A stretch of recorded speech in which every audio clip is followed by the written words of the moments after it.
Okay. So, what was my question last week? Anybody remember what I asked you to do? Então, qual foi a minha pergunta na semana passada? Alguém se lembra do que foi que eu pedi para vocês fazerem?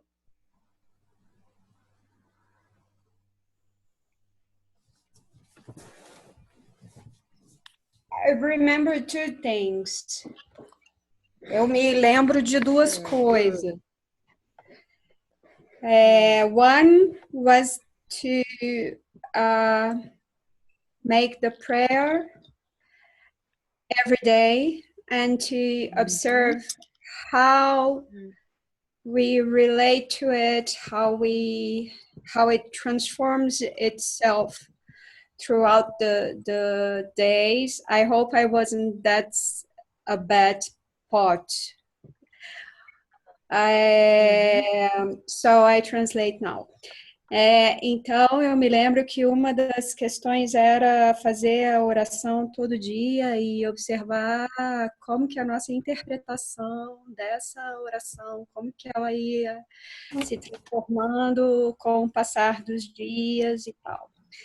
The second one was, or the other one was about faith, the three kinds of faith to look for the meaning. So, a segunda ou a outra era sobre os três tipos de fé e qual o significado deles.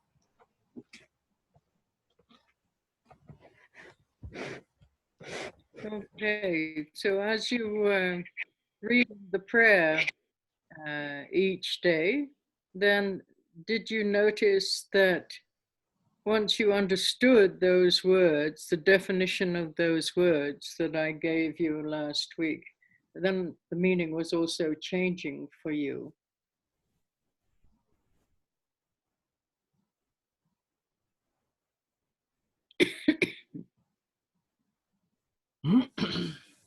Mencionei para vocês fazerem a oração uma vez ao dia. Foi pedido que vocês fizessem a prece uma vez ao dia, pelo menos, e vocês buscassem, né, contemplar e se aprofundar no significado. E quando você entende o significado que eu mencionei para vocês no domingo passado, e vocês vão fazendo a prática fazendo a prece, vocês vão perceber que esse significado vai mudando para você.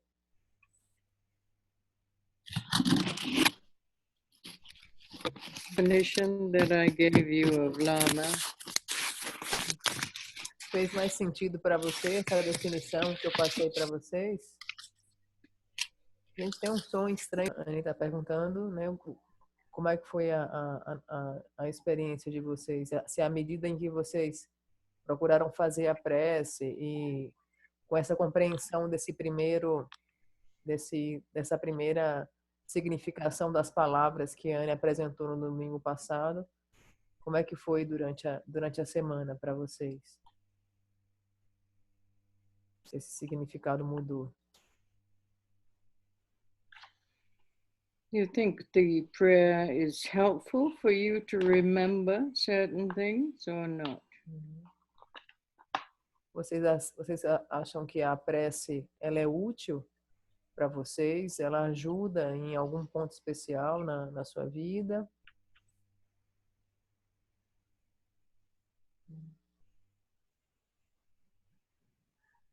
Does it help you to remember certain things, certain key points?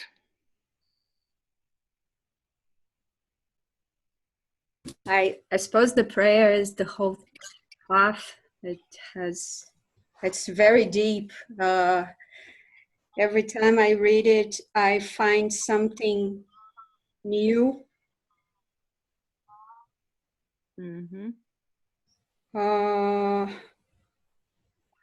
Eu acho que a prece é muito profunda. Toda vez que eu leio, eu encontro alguma coisa nova, né? E...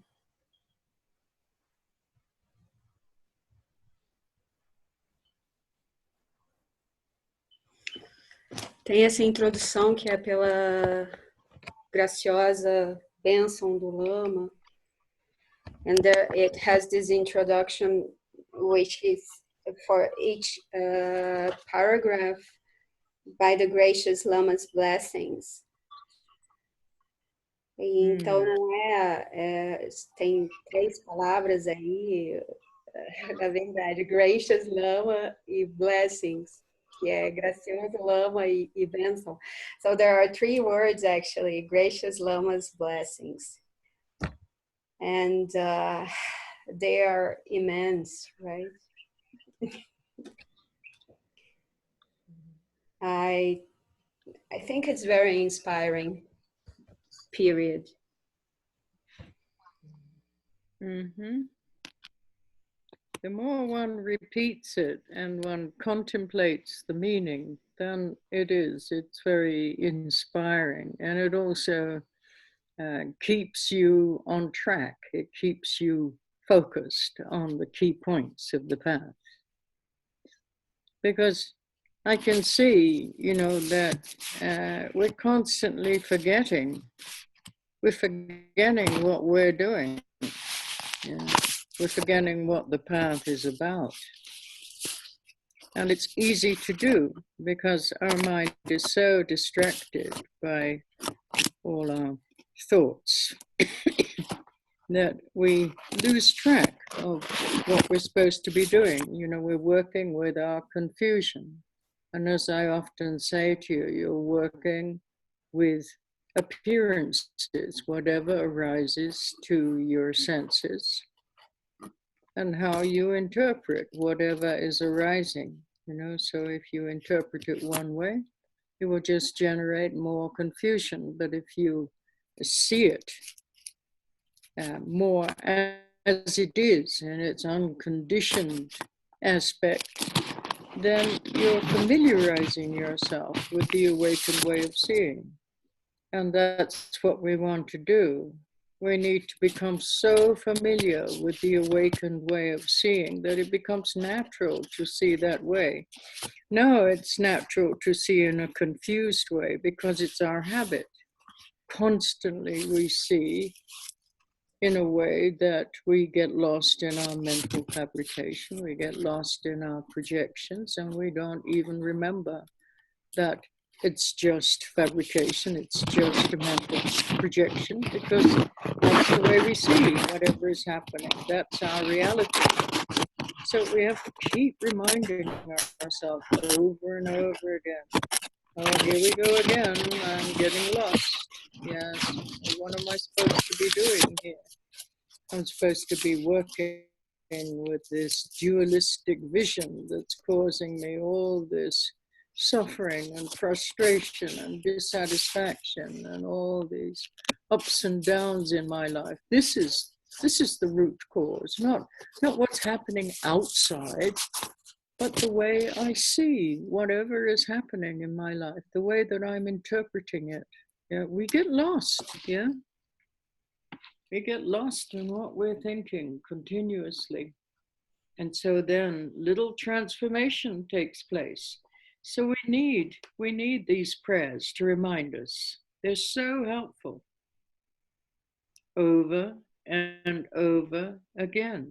Don't just think, oh, well, I've said it once, so I'm bored now. I don't think I'll do that anymore. I want something more interesting. Yeah, it doesn't work that way because our repetition, the confusion that we have now, is because of our constant repetition of the perception, this dualistic perception that we have. Always saying, it's like this, and the situation's like that, and without even questioning, why does it appear that way? Why do I see things that way? Yeah. So these prayers, the Lama's blessings, what does that mean? Again, that's your essential nature. You're connecting with your essential wisdom nature. As I said, Lama. La means supreme, Ma means mother. And our teachers are called the Supreme Mother. Why? Because mother, the female aspect, in Tibetan Buddhism is always considered to be the wisdom aspect. So we call this supreme wisdom, the understanding of our own true nature, the mother. And the mother gives birth to all realization. So the teacher, the Lama, which is our own nature in the form of a person who we may relate to, in the form of the teachings that we may relate to, the Sangha, those people who have realized these teachings. This is all, you know, the Lama, the body, speech, and mind of the Lama. And we ask for those blessings. We ask to be able to wake up to our true nature, not to forget our true nature. So that starts, the beginning of each verse starts with that remembrance. Gracious Lama, grant your blessings.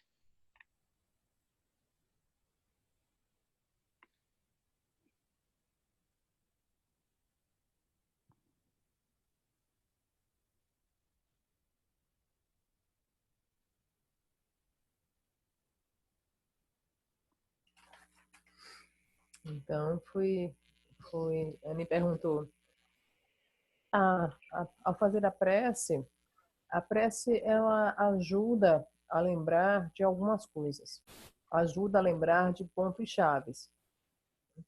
E a Thelma mencionou, né, ela mesmo falou em inglês e português, e ela mencionou que realmente a prece é muito profunda. Toda vez que a Thelma lê, ela vê essa profundidade. Em especial, esse trecho inicial, essa introdução, pela graciosa bênção do Lama. E Anne fez a sua explanação. Quanto mais nós repetimos a prece, quanto mais contemplamos o seu significado, mais e mais nós somos inspirados por ela. E mais ela nos ajuda a nos mantermos focados nos pontos chaves do treinamento da mente. Mais focados nos pontos chaves desses ensinamentos. E reavivar a memória para nos lembrarmos e para nos mantermos focados é muito importante, porque constantemente nós nos esquecemos. Constantemente nos esquecemos do que realmente importa e nos esquecemos do que nós estamos fazendo. Porque a mente, ela fica extremamente distraída por todos os nossos pensamentos. E nós esquecemos o que esses pontos chaves, porque nós, por vezes, esquecemos que estamos trabalhando com a confusão. E como eu já disse várias vezes, nós estamos trabalhando com as aparências de tudo que nos chega pelos sentidos. E como eu já mencionei, esses dois modos de ver. O modo de ver condicionado e o modo de ver não condicionado. Só que o que acontece é que nós estamos acostumados, porque repetidamente nós sempre vimos pelo aspecto condicionado. Sempre achamos que aquilo que nós estamos vendo, sentindo, cheirando é a realidade absoluta. Só que se você começa a ver pelo aspecto não condicionado e você pratica isso, você vai se familiarizando. Você vai se familiarizando com o modo de ver desperto. E que passa a ser desperto. Agora é confuso. Agora é confuso e nós ficamos perdidos, muitas e muitas vezes, na fabricação mental, nas projeções mentais. E nós ficamos perdidos porque nós sempre vimos assim. E por isso a prece é extremamente importante. Porque nós temos que nos lembrar de novo e de novo e de novo. e compreender que o fato de nós estarmos perdidos nessa fabricação mental e nas projeções mentais é isso que tem causado todo o nosso sofrimento, nossas frustrações, todos os altos e baixos na nossa vida. Então, nós ficamos constantemente perdidos e precisamos da prece para nos lembrar. E é muito importante salientar aqui que quando nós lemos a prece e falamos, ai, que tédio, ai, meu Deus, esse negócio aqui, né? Se nós lemos a prece com esse espírito, né, de que, ai, que tédio isso aqui, lá, não vai funcionar. Não vai funcionar por quê? Porque nós estamos constantemente repetindo a confusão. E é justamente devido a essa repetição dessa visão confusa, essa repetição dessa visão dualista, desse modo de ver condicionado a que nós estamos vinculados hoje, que o que quer que nos chegue pelos sentidos, nós nunca nos questionamos, nunca perguntamos, mas por que eu estou vendo as coisas desse modo? Por que eu estou considerando que as coisas são assim? Nós não nos indagamos, né? Nós somos levados. E quando nós fazemos a prece, nós estamos nos conectando. Nós estamos nos conectando, né? E em especial nessa primeira sentença que aparece na prece, nós estamos nos conectando com o Lama. Como eu já mencionei anteriormente, Lã significa supremo e Ma significa mãe. Porque o aspecto feminino, o aspecto mãe, ele também é considerado como um aspecto da sabedoria. É considerado como um aspecto da compreensão, do entendimento da nossa verdadeira natureza. Além disso, esse aspecto feminino, a mãe, ela dá o nascimento para toda a realização. E quando nós estamos tratando de lama, nós estamos tratando do lama na forma de uma pessoa, né, do nosso guru. Nós estamos tratando de lama na forma de ensinamentos. Nós estamos falando de lama na forma de sanga. Nós estamos falando de lama com todas as pessoas que percorreram esse caminho espiritual e estão alcançando, né, a iluminação. Lama, então, tem um sentido muito profundo e muito amplo. Tem relação com o corpo, a fala e a mente do lama. Nessa primeira frase, nós nos conectamos com esse lama gracioso e nos conectamos com todas as suas bênçãos. E esse fragmento da prece vai se repetindo ao longo do texto. Então, ele revela uma profunda sabedoria. That's it, Tani. Yeah, anybody have any questions before we go on? Alguém tem alguma pergunta antes de nós prosseguirmos? Ou alguém quer comentar alguma coisa? Anila, I wasn't in your last meeting. I don't know the name from the prayer. Can you give me? The name is from Dujon Rinpoche.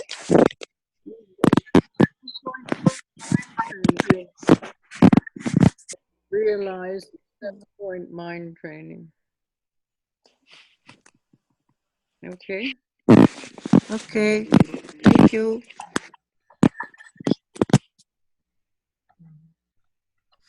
Anybody have any questions about anything? I just talk and talk and talk. I don't know. Nobody interacts with me at all, hardly. Eu só falo e ninguém interage comigo, né? Então, se manifesta. Alguém quer fazer alguma pergunta sobre qualquer coisa? I am sorry, I didn't. I am sorry, I didn't understand who is the author of the prayer. Is it Atisha's? I don't know. No, I didn't say who the author was the prayer was, because I don't know who the author was. Ok. Eu perguntei para Zamba. Okay. I received this teaching many years ago, and that prayer was included in this teaching, but nobody actually told me who wrote the prayer. Ok. Eu perguntei para a Zamba se ela sabe o nome da autora, do autor da prece, e perguntei se foi o Atisha, e ela falou que não sabe, porque ela recebeu esse ensinamento há muito tempo atrás, e o ensinamento veio com a prece, então é isso. E na época que ela recebeu o ensinamento, ninguém falou para ela quem foi o criador da prece. Então ela está perguntando, Denise wants to talk. But these basic teachings, they come, as Selma said, they come down from Atisha Dipankara, the mind training teachings, and he received them from a great guru who lived in Indonesia called Salimpa. He went from India to Indonesia, especially to receive these teachings from Salimpa. And then after 13 years in Indonesia, he brought them back to India. And then when he went to Tibet, then there were different lineages that were transmitted of this teaching in Tibet. One of the lineages was Langri Tampa. Another one was Todompa. I can't remember the third name of the lineage holder. But this is one of the most respected teachings in Tibet. You know, this is, if you go to a monastery, everybody, doesn't matter what tradition of Tibetan Buddhism, everybody studies the 7-point mind training.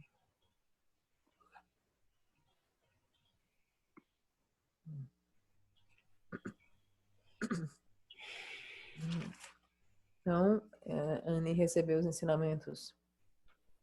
Recebi os ensinamentos muitos anos atrás, mas ninguém me disse quem elaborou a prece, quem é o criador da prece. Todos esses ensinamentos, né, do treinamento da mente, eles vêm de Atisha Dipankara.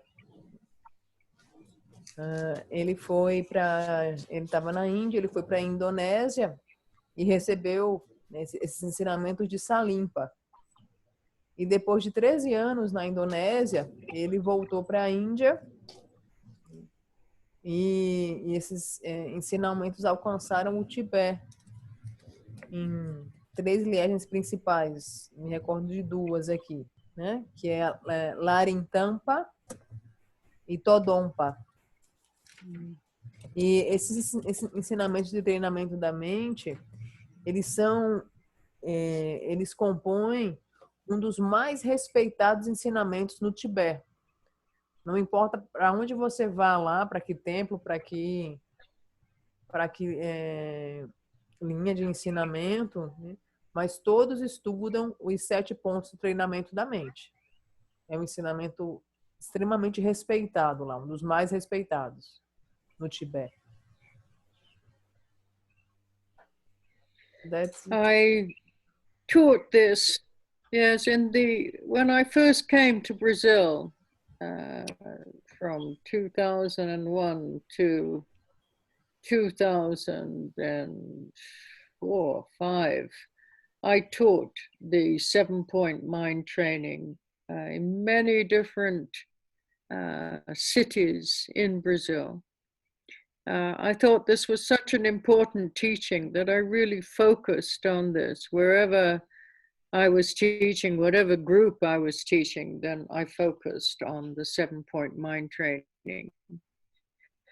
And the only place really that I was able to finish it was in Maceió, where I lived. It took me over 1 year to teach the 7-point mind training because I really taught it in detail. I taught all the points. You know, there is a more elaborate version, and then a medium version, and then a version in 8 verses. And I managed to teach the most elaborate version in Maceió, but it did take me 1 year. So amazing teaching.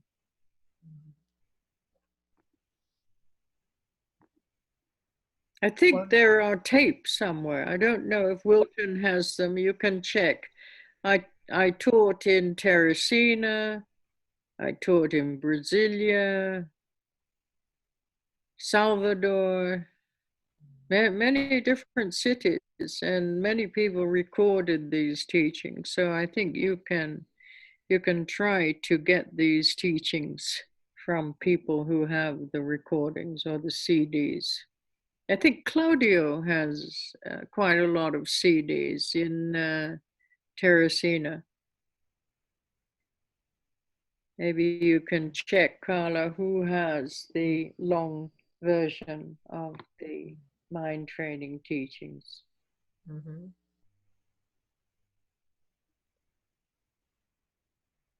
Quando eu vim para o Brasil, né, de 2001 a 2004, em diversas cidades do Brasil, eu ministrei os ensinamentos sobre o treinamento da mente, porque eu considerava um dos ensinamentos mais importantes, de maneira que eu foquei em transmitir esses ensinamentos. Só que de todas as cidades pelas quais eu percorri, eu só terminei realmente o ensinamento em Maceió, explicando, né, a forma mais elaborada, a forma menos elaborada, a versão em 6 versos. E talvez o Wilton de Maceió tenha os registros desses ensinamentos. Houve gravação na época. E é um dos ensinamentos mais inestimáveis, mais impressionantes, mais fantásticos que eu conheço. E eu transmiti esses ensinamentos em Teresina, em Brasília, em Salvador, em cidades muito diferentes. Provavelmente vocês podem tentar encontrar esses ensinamentos gravados ou com o Wilton de Maceió ou com o Cláudio de Teresina. Certamente eles têm essas gravações. E vocês podem pedir para eles a versão longa do treinamento da mente. Yes, unfortunately, in those days, we used tapes. And so many of the tapes were destroyed by mold or by rain, or very hard to keep tapes for many years. So I'm not sure if they're still alive, ththese tapes, or not. Some of the teachings were put on CD. Yeah, I'm honestly not sure. I don't have a secretary. I don't have anybody to really take care and keep me organized. So I'm very disorganized. It would be nice to be able to keep many of the teachings that I've given over the years, but I don't have anyone who's taking responsibility for keeping all the teachings organized.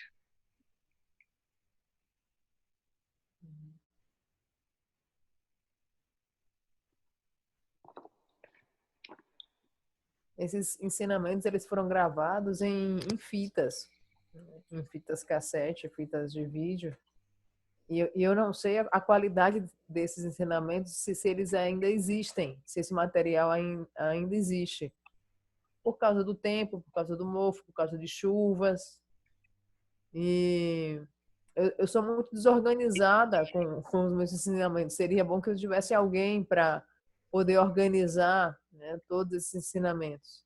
E atualmente eu não tenho ninguém para manter esses ensinamentos organizados. Não tenho ninguém que possa, né, fazer isso atualmente por mim. Mas eles foram gravados. I recorded so many wonderful teachings of Shagda Rinpoche over the years from the 70s. And they were all destroyed, over 150 tapes, and they were all, you couldn't hear anything. As the years continued, then the tapes deteriorated because of the climate, and really not easy to keep things when you live like I do in caves, or you live in 6 months of rain, or I just don't have the conditions to preserve things for long periods of time. I had wonderful photos, which I also lost. I think I lost the photos in a fire in Bahia. The house was burnt, and so many of the paintings and texts, teachings, books, they also were burnt at that time.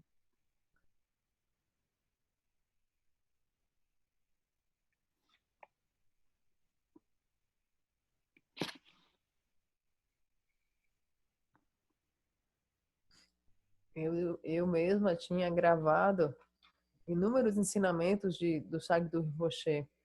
E eu tinha 150 fitas, né, cassete. Só que com o clima e da maneira como eu vivo, né, essas fitas se deterioraram, não é possível ouvi-las. E com o meu estilo de vida, que por vezes eu estou morando em cavernas, por vezes eu moro em um lugar que tem 6 meses de chuva, eu não tenho as condições para preservar esse material. Inclusive, eu tinha muitas fotos belíssimas, tinha muitos textos sagrados, imagens, figuras, estancas, livros, e muitos deles se perderam no incêndio que aconteceu lá em Mucugê. Então, tudo isso foi perdido.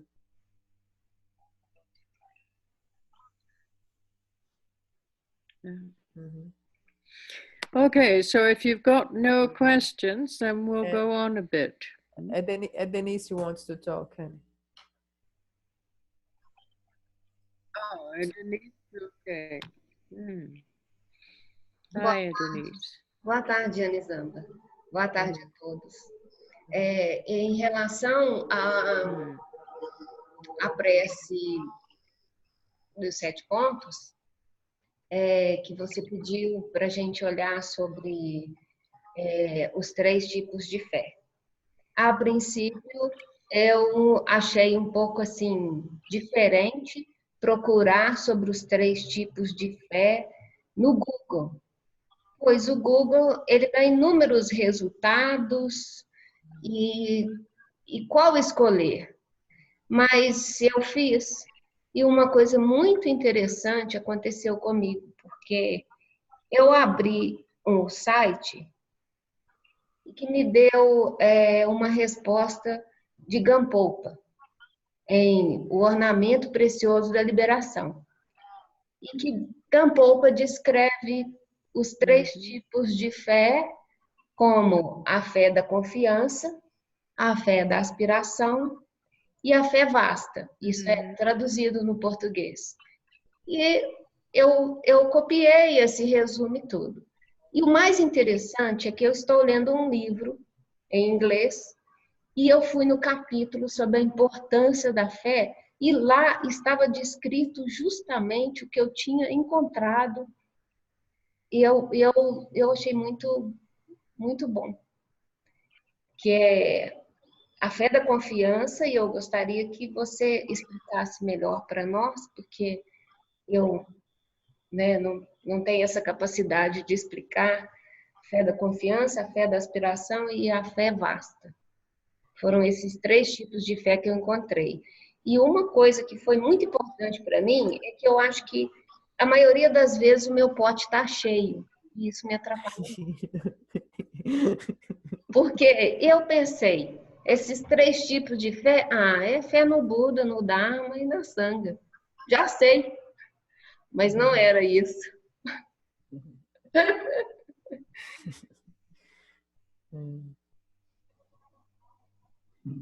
Carla, por favor.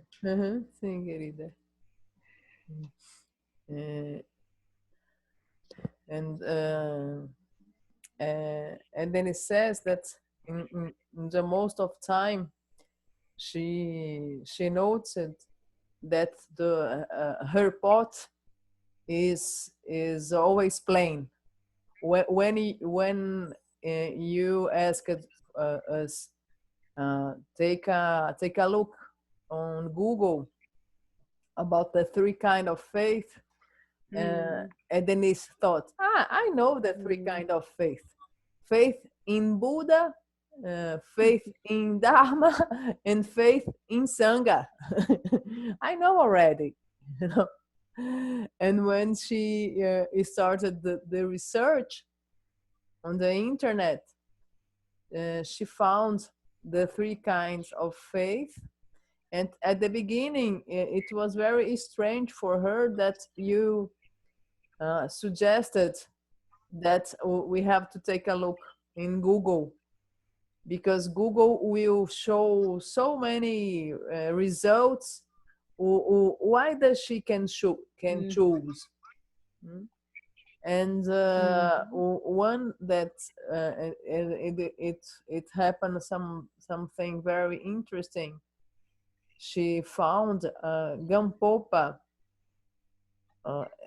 Gampopa's explanations in a book called The Precious Ornament to Liberation. Yeah, to liberation.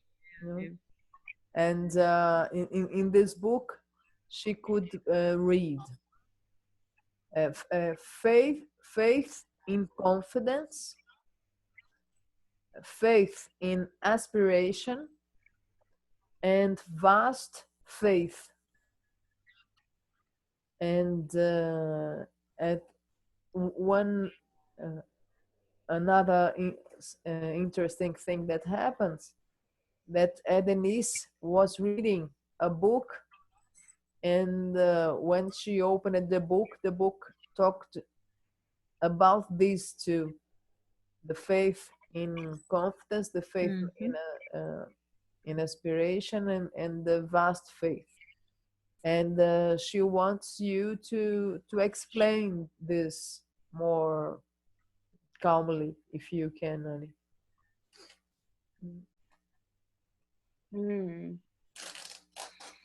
You know, the different masters have different ways of expressing this faith.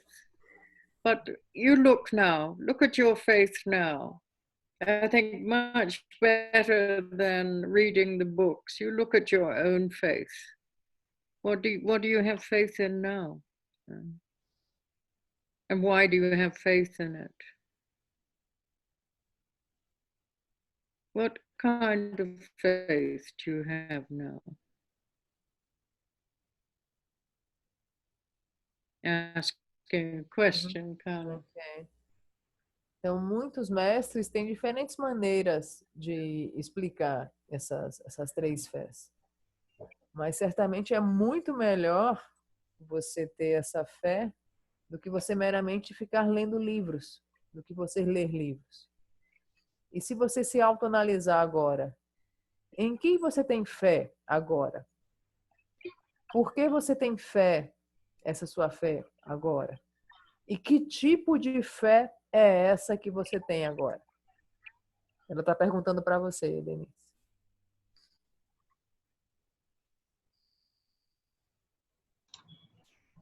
Então, what's the basis of your faith? Qual é a base da sua What fé? is the basis of your faith? Então, estou percebendo que a fé ela precisa acontecer porque a gente tem uma verdade do sofrimento e a gente quer se livrar desse sofrimento. Essa fé ela tem que acontecer para a gente conseguir percorrer o caminho, senão o caminho vai ser desviado. E a fé nos ensinamentos que o Buda deixou e o caminho que eu tenho que percorrer para a liberação. Essa é a fé. Tem que ser viva. É isso, cara. Uhum.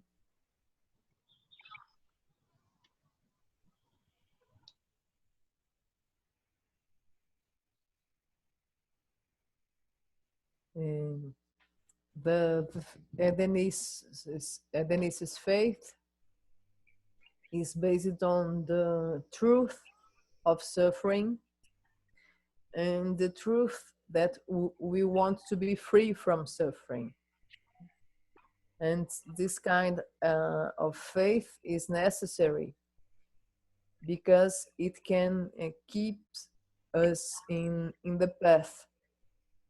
If we don't have this faith, we will get lost very easily. And the faith is in the Buddha's teaching and the faith in the path of liberation. This faith have to be vivid.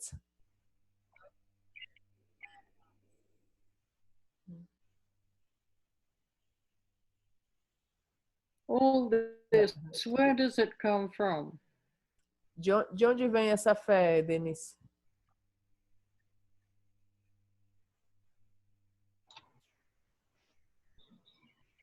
A fé vem de dentro. Ela vem de dentro da natureza búdica.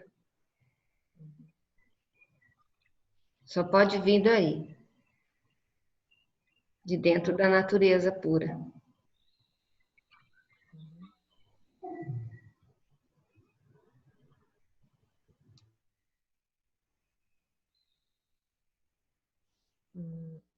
Faith comes from Your faith now. Don't. I'm not talking about intellectual faith, because at the moment it would seem that your path is based on ideas. Yeah. So look at our faith. Why do we believe in something or other? You know, what is it? What motivates us to believe that something is true or not?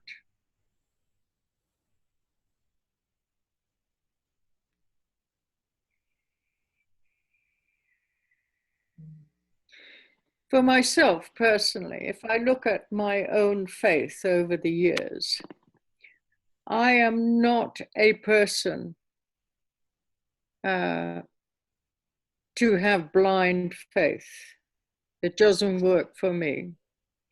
If you tell me something, you should believe in this, immediately I will say, why? Why should I believe in this? Yeah. And I will question, I will investigate, but I will not believe just because you tell me something and you tell me, but this is true. No, that's not good enough for me. So I've never been a person to have blind faith. I never have been able to believe just ideas. ideas bring lots of doubts. One day you think one way, and the next day you may think something else, depending on what somebody tells you. There's lots of questions, lots of doubts. So what motivates you to keep going? What is the faith that motivates you to keep going along the path?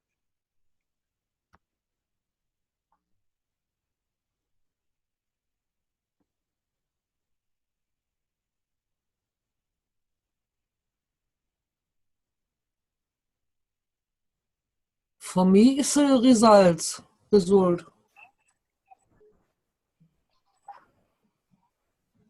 Então, a Denise falou que a Anne perguntou de onde vem essa fé, e a Denise mencionou que a fé vem de dentro, da natureza búdica.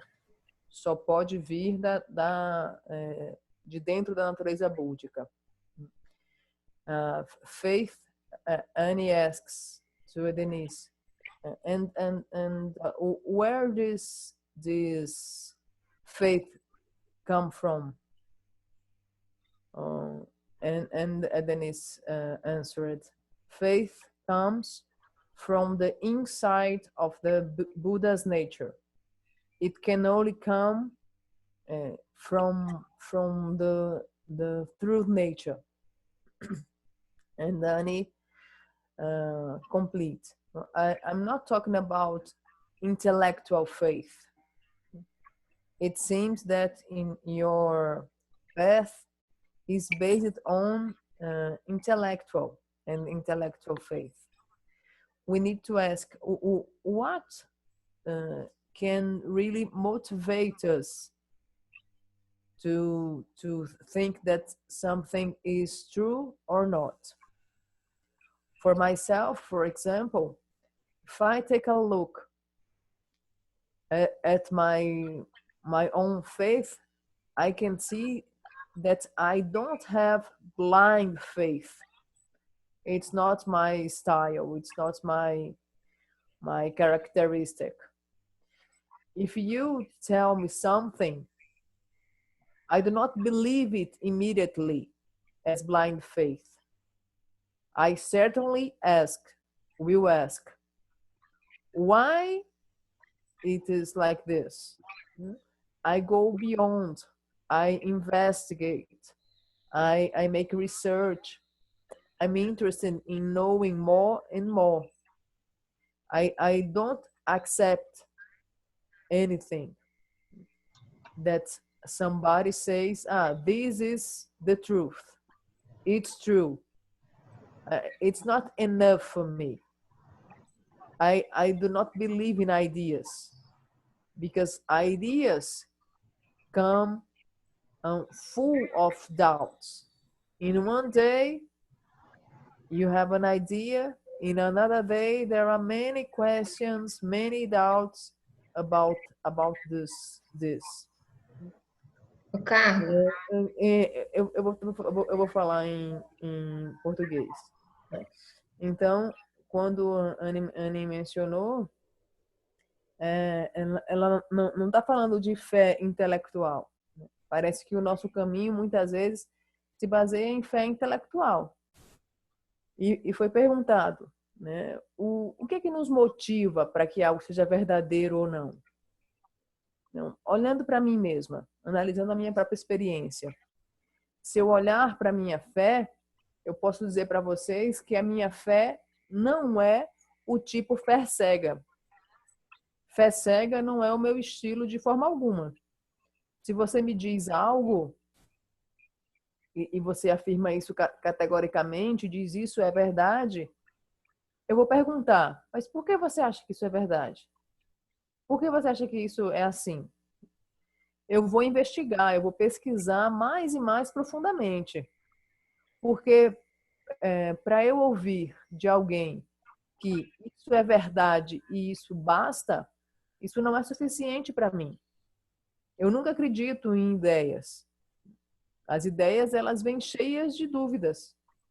Em um dia, você tem uma determinada ideia, né, que segue uma determinada linha. No dia seguinte, você já tem outra ideia que segue uma outra linha. E quando as ideias vêm, elas vêm repletas de muitas perguntas e muitas dúvidas. E que fé é essa que te motiva a se manter caminhando ao longo desse sendeiro espiritual?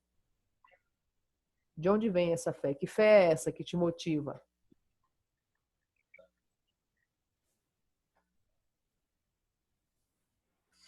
Que fé é essa, Denise?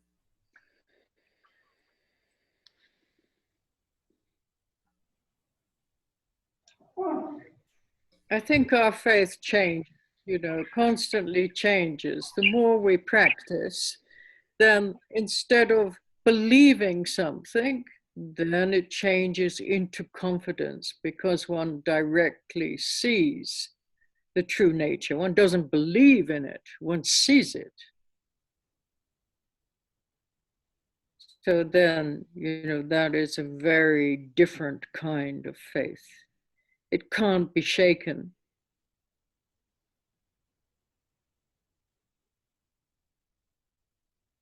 It doesn't matter what ideas people have. Once you see the true nature directly, nothing can shake it. You know. And this is why in the Dzogchen tradition, it is so important to be introduced to the view. And the view, what we call the view, is the way that the awakened mind sees this unconditioned nature. Just a glimpse, just a taste, so you know what it is. And then it's gone again, but you've seen it. And so then it's much easier to see when you're lost and when you're not lost. Yeah. You can see what is preventing you from seeing. But now you can't see what is preventing you from seeing because you haven't directly seen your own nature.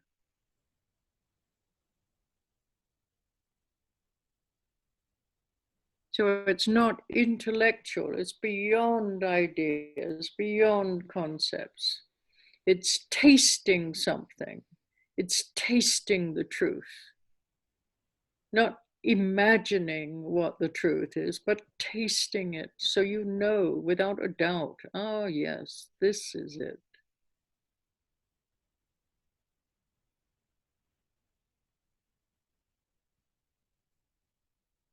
So slowly, first of all, we have to start with intellectual faith. And that comes through examining, investigation, really being critical with these teachings. Don't just accept something because you read it in a book or somebody tells you it's like this, but really investigate. Find out why. Why is it like this? Yeah. What makes it like this? Until you have no more doubts. Only then your faith is really, it's going to support your path.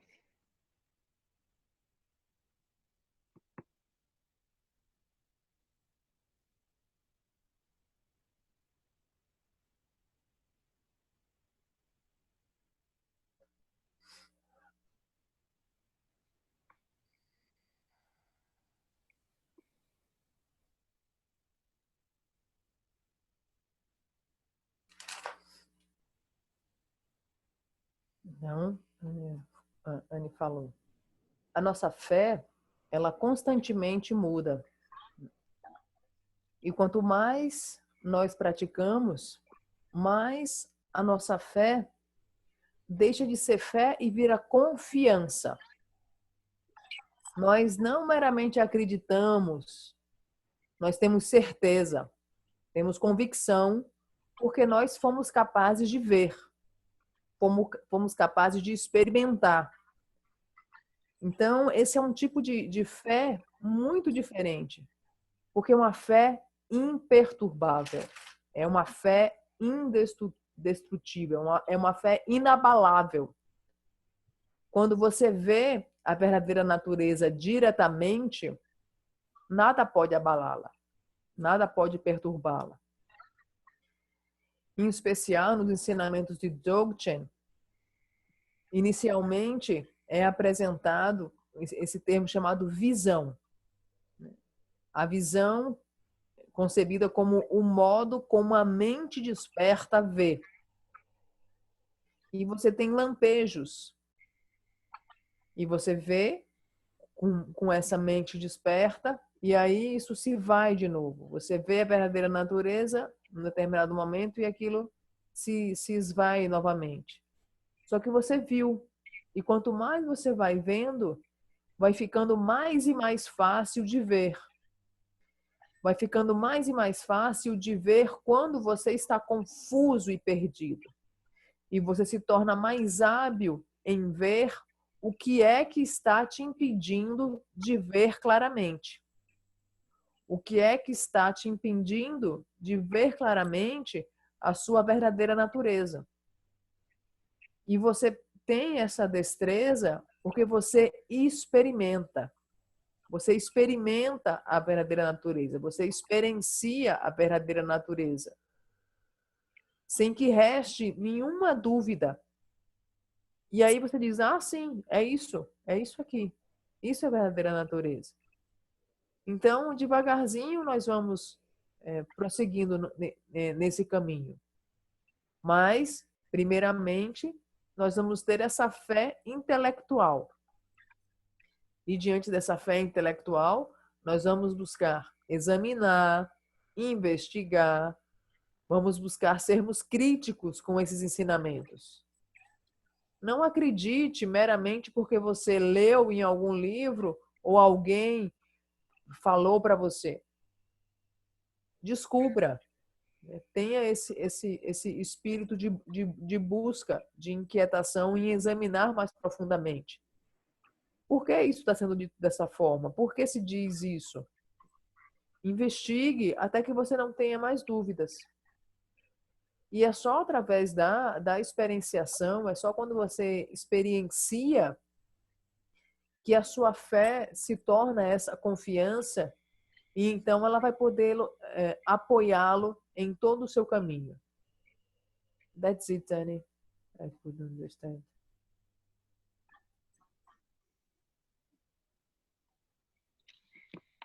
Okay, just, keep going, and then we have more and more confidence. And then, no, it doesn't matter what people tell you or what you read, you know yourself. What is your own nature? And until that time, you will have doubts because you're just imagining what your own nature is. So you've heard your own nature being called many things. I've called it the baby-like attitude. That's just to give you the idea of the possibility of seeing before language. If you have no language to describe things, if you have no concepts, no value judgments, then how do you see? How do you know anything exists when you don't have language to describe it? There's no characteristics. There's no this, there's no that, there's no here, there's no there. That's all language, that's all concepts.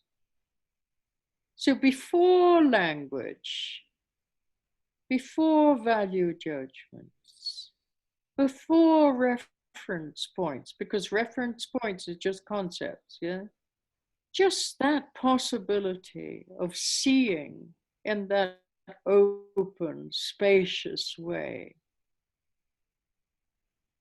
beyond any mental fabrication. This is what we have to keep introducing ourselves to that possibility of seeing that way. And that way of seeing really could be the true nature. Something so simple.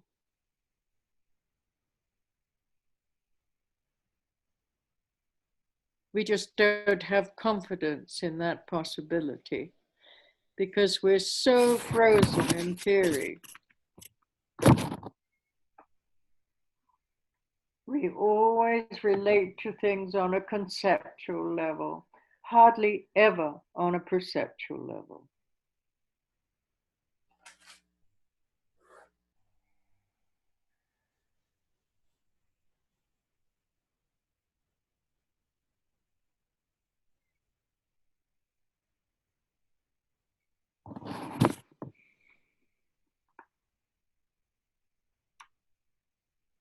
I would like to go on with this teaching after Carla translates. Yeah.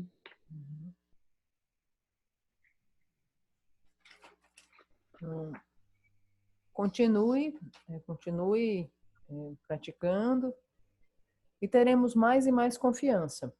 Não importa se alguém fala alguma coisa, não importa se você lê num livro, porque você sabe por você mesma o que é a verdadeira natureza. Até enquanto você não experiencia a verdadeira natureza, você só vai imaginar e especular o que talvez seja a verdadeira natureza. Mas a partir do momento que você experiencia a verdadeira natureza, e nós utilizamos várias denominações para a verdadeira natureza aqui, e uma dessas foi a atitude do bebê. A atitude do bebê ela é sinônimo da sua verdadeira natureza. Porque ela te dá a ideia da possibilidade de ver sem linguagem, ver sem valores de julgamentos, ver sem características, sem conceitos, sem aqui ou lá, ver antes de linguagem, antes de quaisquer pontos de referências. Ver de um modo amplo, espaçoso, sem limites, sem barreiras, além de qualquer tipo de fabricação. E esse modo de ver pode ser a sua verdadeira natureza. Algo tão profundamente simples. Só que nós não temos essa confiança nessa possibilidade de ver desse modo amplo, ilimitado e sem limite, e sem barreiras. Essa maneira espaçosa de ver. Porque, em geral, nós sempre nos relacionamos no nível conceitual e raramente no nível perceptual. E após a tradução da Carla, eu quero prosseguir nesses ensinamentos.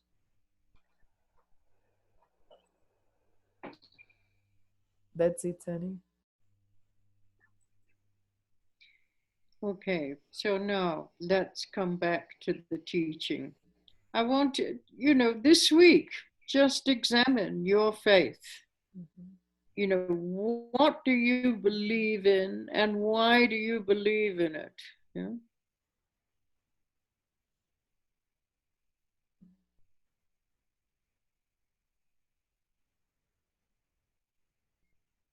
Essa semana, eu quero que vocês observem a fé de vocês. Se perguntem em que vocês acreditam e por que vocês acreditam nisso. Essa semana eu quero que vocês façam essa prática. Yeah, most people will tell you just to believe, but I'm telling you don't believe. Yeah. Don't believe anything. Really question, investigate. Be critical. You need critical thinking. In order to have confidence in a path, first of all, you have to tear the path to pieces.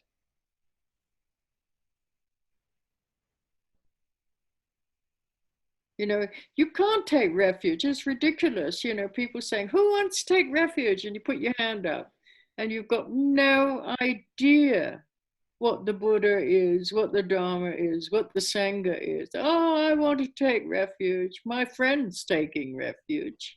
I want to take it. It sounds good, looks good. Let me take refuge. But then what do you depend on? Everything other than the Buddha, Dharma, and Sangha. Yeah. So where's this refuge? Yeah. So first of all, in order to really put the first step on the path, you need critical thinking. You need to examine the path. Why should I believe in any of this?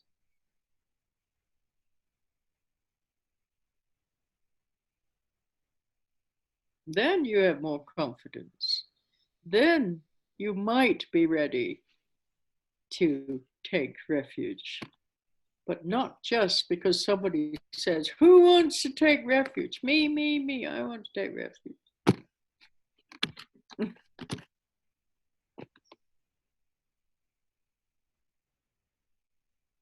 I was the same, you know, in the beginning. I was told, you know, if you want to be a Buddhist, you need to take refuge. I had no idea what they were talking about. But it sounded good. And so then I put my hand up. Yes, I want to take refuge. Yep, sounds good. I want to become a nun. Yeah, because my teacher was a monk. And so I thought, that looks good. If I want to be like him, have that kind of wisdom and that kind of compassion, I need to become a nun.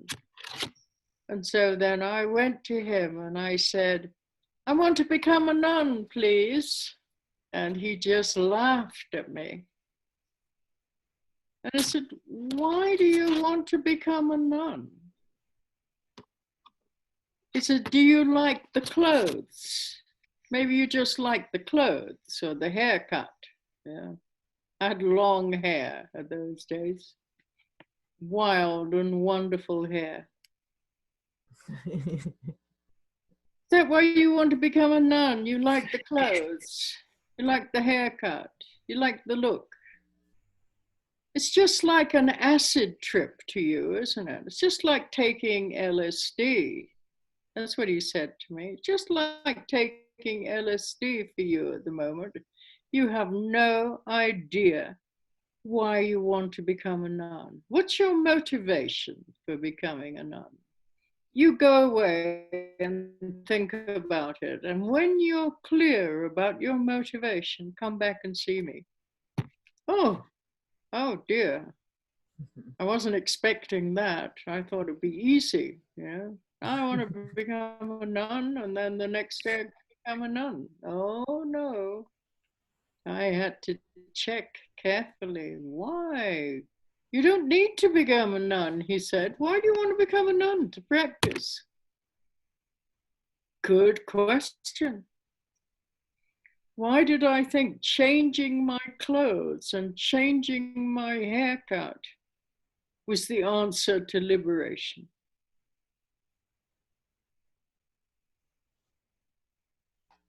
I'm fortunate to have teachers who were amazing guides, who did not allow blind faith, who always made me question, why are you doing this? What's your motivation? Why do you think this is necessary?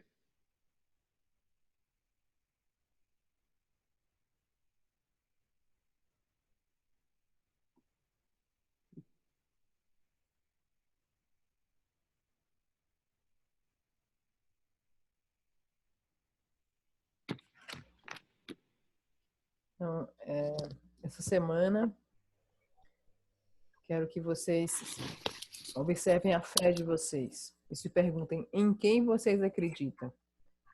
Por que vocês acreditam? Não acredite em nada que você lê ou que você ouve, mas realmente investigue, realmente pergunte, seja crítico. Você precisa ter pensamento crítico. Você precisa partir o caminho em pedaços. Por exemplo, quando alguém diz, quem quer tomar refúgio? E muitas pessoas falam, eu, né? E sem indagar, sem questionar, sem compreender o que significa depender do Buda, do Dharma, da Sangha. Sem saber o que significa realmente o Buda, eu tomo refúgio no Buda, no Dharma e na Sangha. Mas muitas vezes as pessoas pensam, eu quero tomar refúgio porque os meus amigos tomaram refúgio, porque soa bem, porque parece ser legal. Só que aí você toma refúgio e então, de que você depende na sua vida diária? De que você depende na sua vida diária, mesmo tendo tomado refúgio? De maneira que o primeiro passo no caminho é ter senso crítico, é ter pensamento crítico, é indagar-se constantemente. Por que eu tenho que acreditar nisso? Porque quando você passa a indagar e fazer reflexões mais profundas, talvez assim você esteja mais preparado para tomar refúgio. E não tomar refúgio só porque alguém ofereceu. Quem quer tomar refúgio aqui agora? Né? Ou porque os seus amigos tomaram refúgio e você quer acompanhá-los? Ou simplesmente porque alguém pergunta quem quer tomar refúgio aqui. Isso aconteceu comigo também. Né? Quando me foi perguntado, você quer tomar refúgio? Eu pensei, eu quero me tornar budista. Então, para ser budista, você tem que tomar refúgio. Então, vou tomar refúgio. Né? Mas sem nenhuma reflexão mais profunda. E eu tinha, né, meu grande mestre, ele era extremamente inspirador. E eu gostaria de ser como ele. Eu gostaria de ter a sabedoria que ele tinha. E eu pensei, né, para eu alcançar isso, eu preciso ser uma monja. Então eu fui até ele, né, e falei, eu quero ser monja. E aí ele, né, diretamente me perguntou, mas por que você quer ser uma monja? É porque você gosta das vestimentas de monja? É porque você gosta do cabelo de monja? É porque você gosta dessa aparência de monja? E naquela época, o meu cabelo era maravilhoso, longo e bem selvagem. Né? E ele falou para mim com essas palavras mesmo, olha, você está acreditando que ser uma monja é como tomar LSD. É como essa viagem que o LSD proporciona. É como tomar um LSD para você no momento. Você não tem a menor ideia do que significa ser uma monja. Então, né, volte e se questione qual é a sua motivação para ser monja. Por que você quer se tornar uma monja? E aí, quando você pensar profundamente sobre isso e você tiver a resposta a essa pergunta, aí sim que você volta. Que você volta para cá para conversar comigo. Por que você quer se tornar uma monja? E eu realmente não tinha ideia do que eu estava fazendo, né? E o meu mestre me orientou. Anne não, né? Na época, você não precisa se tornar uma monja para você praticar. Você não precisa se tornar uma monja para alcançar a iluminação. Então, se pergunte, qual é a sua motivação para ser uma monja? E depois me traga a resposta. E eu, sinceramente, tive muita sorte. Fui muito afortunada por ter encontrado mestres assim. Porque eles me fizeram indagar, me fizeram questionar e não ter fé cega. Eles me faziam perguntar: por que você está fazendo isso? Qual a sua motivação para fazer isso? Por que você acha que isso é realmente necessário? Então, eu tive realmente muita sorte de encontrar no meu caminho esses mestres que estimulavam a minha capacidade de reflexão e o meu espírito crítico. That's it, Tani.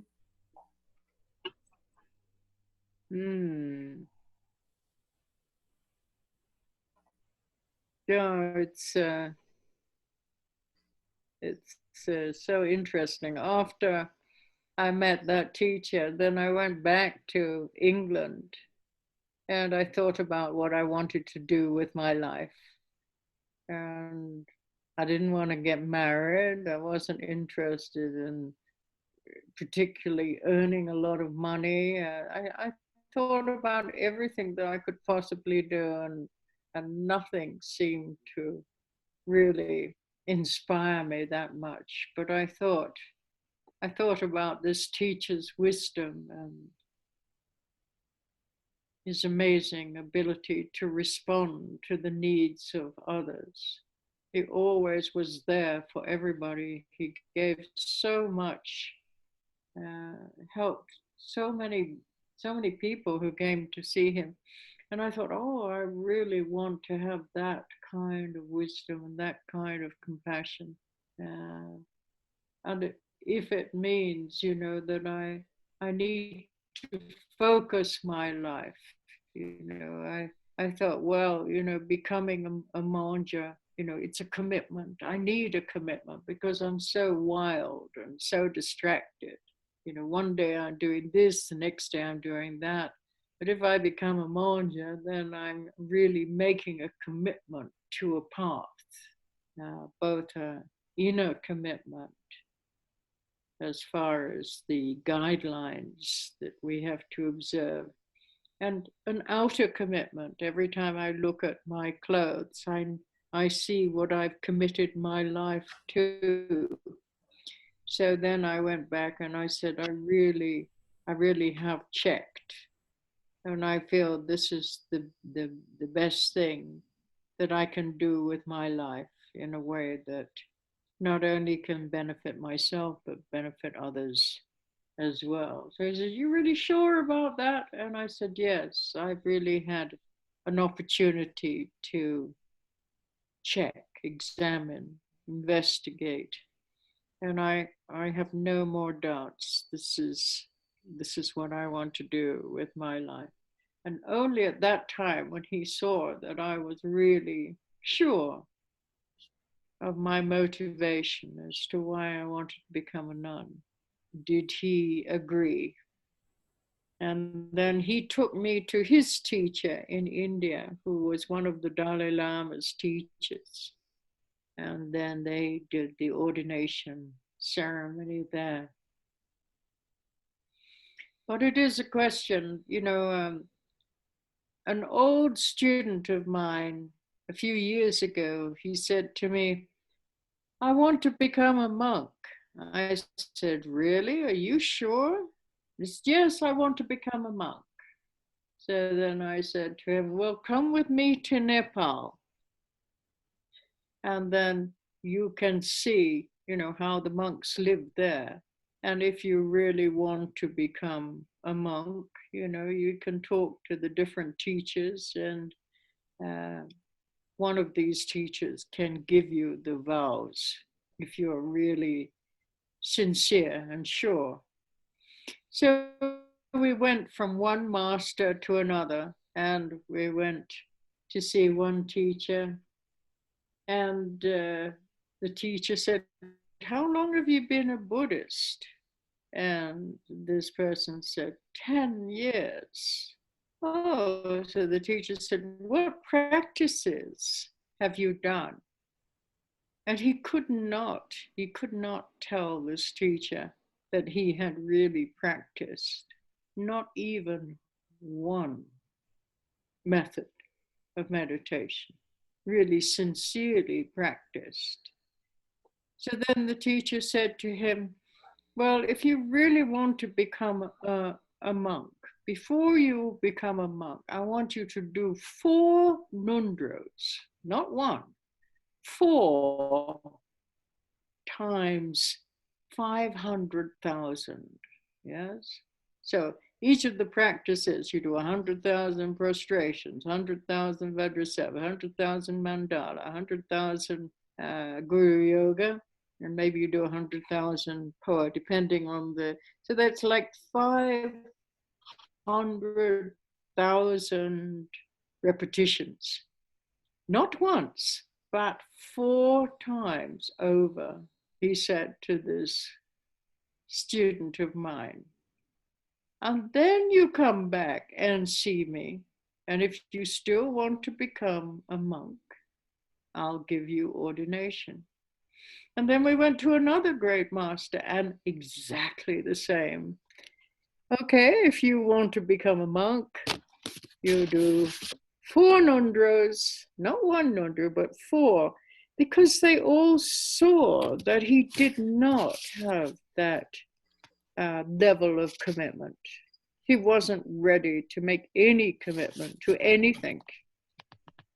And just to show him his lack of commitment, then they asked him to do these practices, just to show, that really, why did he want to become a monk? He wasn't willing to practice. 10 years he called himself a Buddhist. And yet for 10 years, what kind of practice had he done? Nothing. Yeah, all the time wanting new teachings, more teachings, and never practicing anything. Yeah. So, we really need to check what we're doing, investigate what we're doing, so that we can be sure of our path, we can commit to our path, and our path will inspire us. Don't just follow blindly. It doesn't do anything. It's no use to anyone, no use to you, no use to anyone.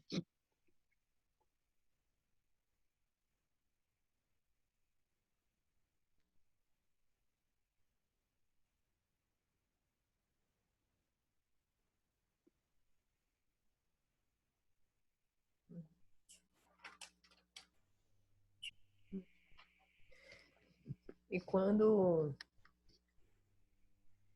e ele perguntou para mim, né? Ele fez essas questões e é muito interessante porque quando eu voltei para a Inglaterra,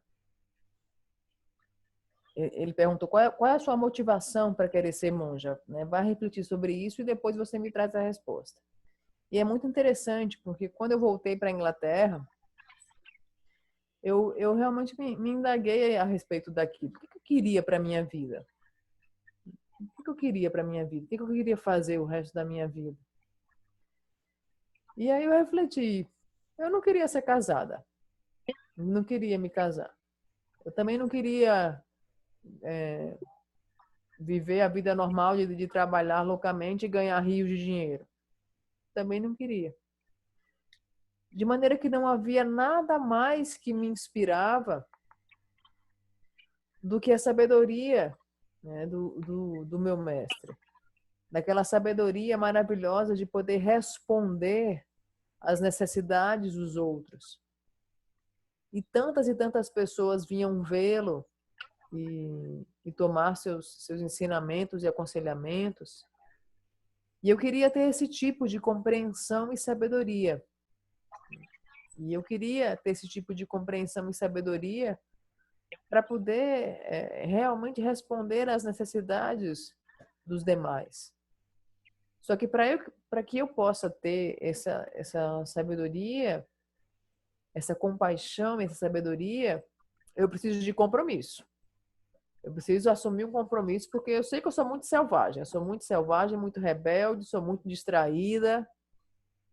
Então eu preciso assumir um compromisso. Eu preciso assumir um compromisso para que eu possa seguir os votos, para que eu possa ter uma certa guiatura para que eu possa seguir determinadas orientações que vão me guiar no caminho. E para isso eu preciso de um compromisso. E eu voltei até ele e expliquei, né, as minhas reflexões. E quando ela vê as vestes dela, né, ela vê aquilo com que ela se comprometeu, a que ela se comprometeu. Quando vê o cabelo raspado, ela vê aquilo a que ela se comprometeu. E ela percebeu que ser monja é a melhor coisa que ela poderia fazer. E ela foi conversar com o mestre, e o mestre, né, pediu para ela tecer as explanações dela. E ela disse: olha, eu tive realmente oportunidades para examinar, para me examinar. E eu não tenho dúvidas que isso é o que eu quero fazer para o resto da minha vida. De maneira que só quando ele soube, né, disso, só quando eu manifestei essas minhas reflexões para ele, é que ele considerou que eu estaria preparada para isso. Então ele me levou para um dos professores do Dalai Lama, né, e esses professores fizeram a cerimônia para que eu pudesse me tornar monja. E é curioso observar que há um determinado tempo atrás, um dos meus alunos queria ser monge. E ele chegou até mim e falou: olha, eu quero ser monge, eu quero me tornar monge. E a Anne sugeriu para ele: então, vem comigo para o Nepal, porque assim você vai poder ver como um monge vive. E aí nós poderemos falar com vários professores, grandes mestres, e você pode fazer os votos. E vamos ver o que eles conversam com você. E nós fomos até um desses grandes mestres. E esse grande mestre perguntou para ele: há quantos anos que você é budista? Há quanto tempo que você é budista? E ele respondeu: eu sou budista há 10 anos. E esse mestre perguntou para ele: mas quais foram as práticas que você fez? Quais são as práticas que você faz? E ele não pôde dizer ao professor sequer uma prática que ele fazia. Ele não apresentou para o professor sequer um tipo de meditação que ele estivesse fazendo com afinco e vigorosamente. Então, o mestre olhou para ele e falou assim: olha, você faz 4 nondros, não é um nondro, são 4 nondros.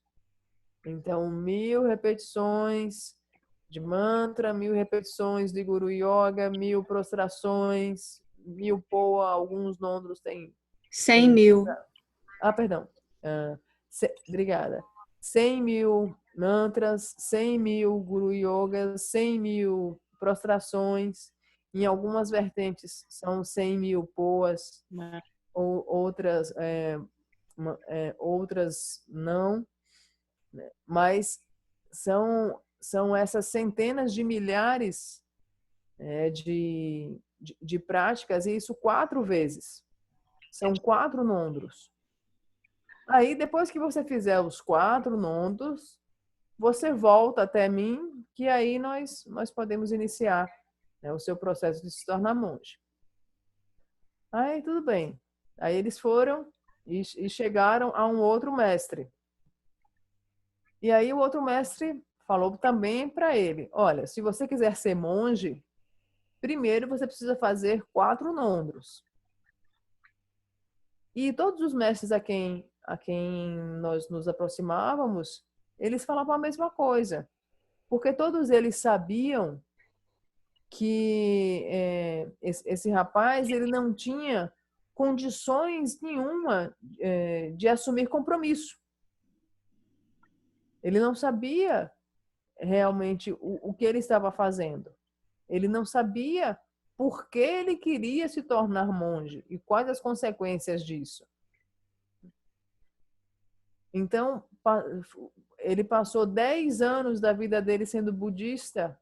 E que tipo de prática ele tinha? Anos da vida, que tipo de prática ele tinha. Então, cada vez ele passou Então, esses cada 10 vez anos, ele passou cada vez buscando mais ensinamentos. Aí recebia um ensinamento e buscava outro ensinamento e sempre estava correndo de um lado para o outro. E não desenvolvia um compromisso e uma disciplina e uma conexão com uma determinada prática para seguir aquilo. Ele estava disperso. De maneira que nós precisamos nos comprometer. Nós precisamos nos comprometer com o caminho e o nosso caminho nos inspirará. Se nós continuamos, né, sendo indisciplinados e sempre buscando alguma coisa e nunca temos realmente práticas que nós pratiquemos com veemência e com intensidade, isso não vai ajudar ninguém. Não vai ajudar você continuar pulando de um ensinamento para outro e tendo essa sede de conhecer um monte de coisa e ao mesmo tempo não praticar nada. E isso também não vai ajudar ninguém.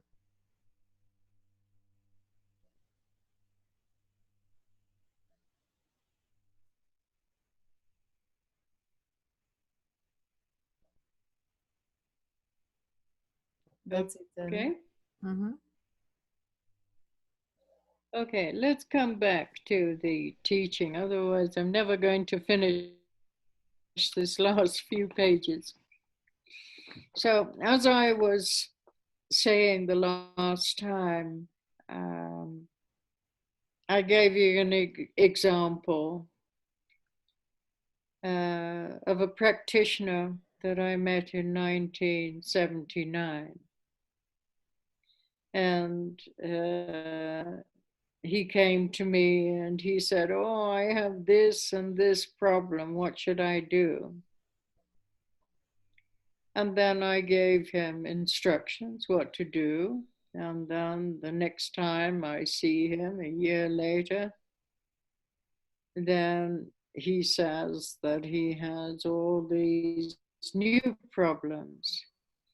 And then he says, "What should I do for this?" And every time I see him, he has new problems and asks, what should he do for that? And so in order to save time and convince other people that, you know, that you actually know something, the teacher likes to, you know, give people methods of meditation, you know, possibly so they don't lose their popularity. But, you know, when you look, it's really, it looks like we're just collecting numbers of things. It's like you take medicine and the doctor prescribes the medicine. And you may have a headache. And then you take the medicine. But many of these spiritual paths, actually one method could solve all your problems. And this method is the mind training. It really, any kind of problem that comes up, if you practice the mind training, it will solve that problem. You know, it's no need to keep going back to the teacher and saying, "Oh, but what should I do now? And what shall I do now? And I've got this problem. What shall I do now?" If you're really practicing the mind training, it really is the solution to whatever is appearing in your life. Whatever the appearance, if you can work with both relative bodhicitta and ultimate bodhicitta, the answer is there. The solution is there. You don't need another method, but you do need to practice.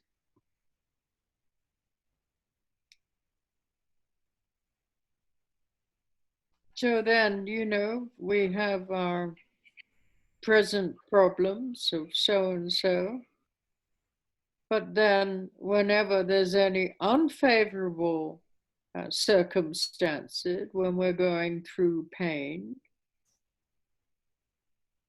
then, you know, if we look, there seems to always be a tendency to blame something or someone. And if something good happens in our life, you know, some kind of happiness or some kind of achievement,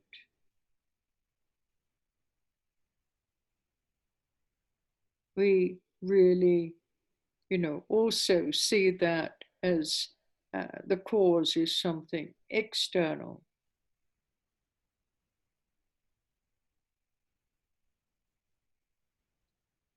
It's very hard to see that both the happiness and the unhappiness is both coming from the mind. Because we always have a tendency to blame something external when something is not going the way we want it to.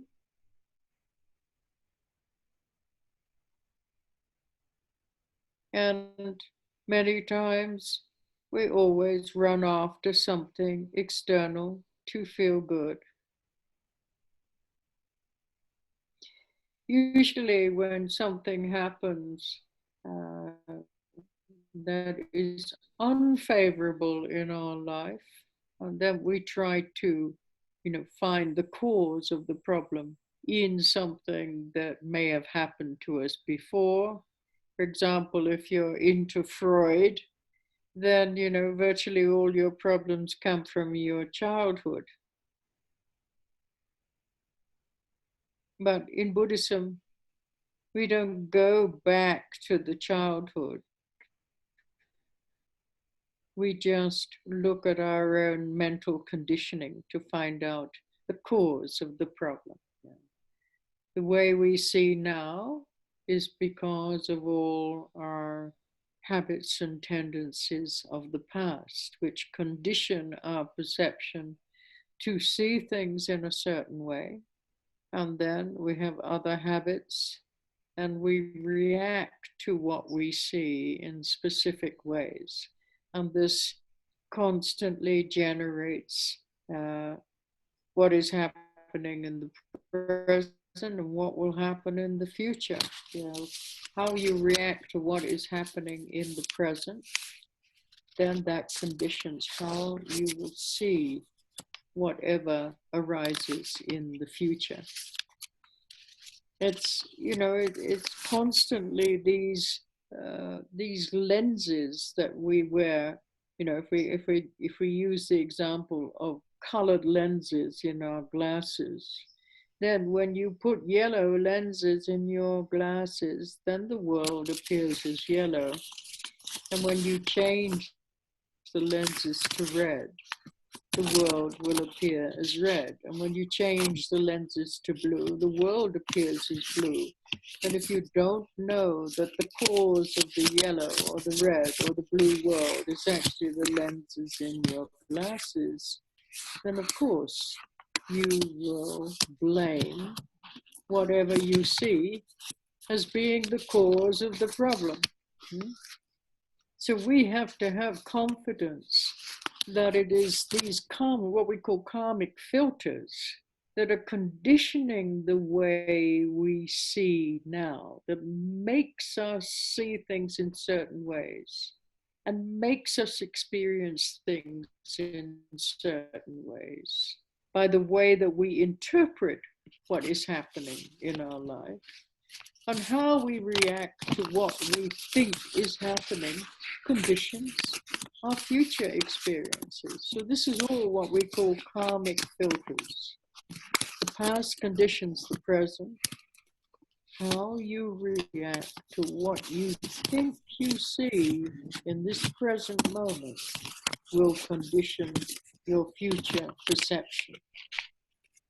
So the only way out of this is to see clearly glimpses of the awakened way of seeing, or glimpses of the baby-like attitude, more and more glimpses of seeing clearly without all the conditioning of our mental fabrication. So then when the mental fabrication arises, we don't get lost in it. Oh, this is fabrication. This is not true. This is just my story. I'm telling myself it's like this, or the person's like that. So you become much more quickly, you perceive when you're seeing things with clarity, or when you're seeing things in a distorted way. And you don't have to believe what you're thinking. You know, oh, here we go again. It's just a mental projection, or just a fabrication. Yeah, so you can just relax much more easily, to relax, because it's not true. Whatever you're thinking at that moment, it's not true. It's just an interpretation. So helpful. But if you don't apply the baby-like attitude, there's no space to see clearly. It's just projection after projection after projection, fabrication from morning till night. Yeah. Totally conceptual. No moments of perceptual seeing at all. So then that's the only way we see, through confusion.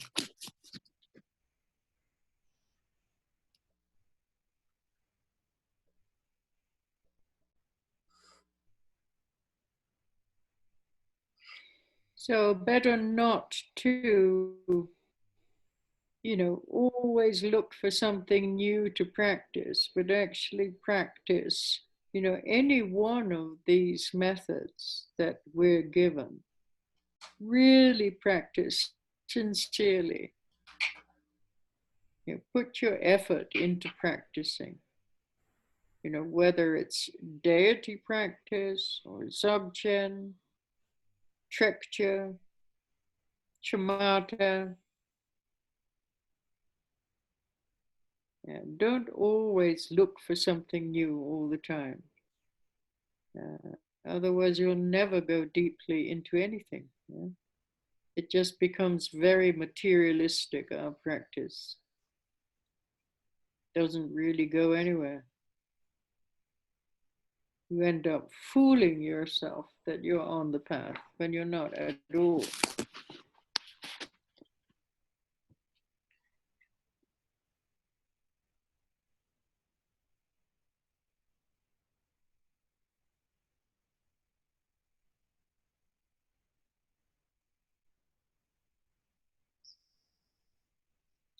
Ok, Kana. Uhum. Uhum. Então vamos voltar para esses ensinamentos. Então vamos voltar para esses ensinamentos. Um exemplo de um praticante em 1979. Ele chegou até mim e disse assim: eu tenho esse problema. O que é que eu faço? E aí eu passei as orientações para ele. Você faz isso, isso e isso. Um ano depois, esse mesmo praticante retornou e falou: agora eu tenho esses novos problemas. Esses novos problemas X, Y, Z. O que é que eu faço? E aí, cada vez que eu encontrava, ele sempre tinha novos problemas, para os quais ele queria alguma solução, alguma resposta. Só que em vez de economizar tempo e oportunidade, né, muitas vezes nós nos perdemos no caminho por não praticarmos.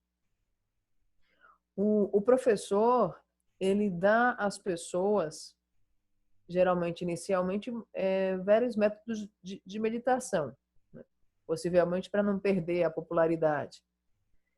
E nós temos numerosos medicamentos. Como eu já mencionei para vocês a respeito dessa relação entre o professor e o aluno. É como se o professor apresentasse a prescrição de determinados medicamentos. E diz, toma esse medicamento. Se você não tomar esse medicamento, você não vai ter os resultados que ele vai poder produzir. Só que muitas vezes as pessoas ficam tão perdidas em tantos medicamentos que elas não sabem o que fazer.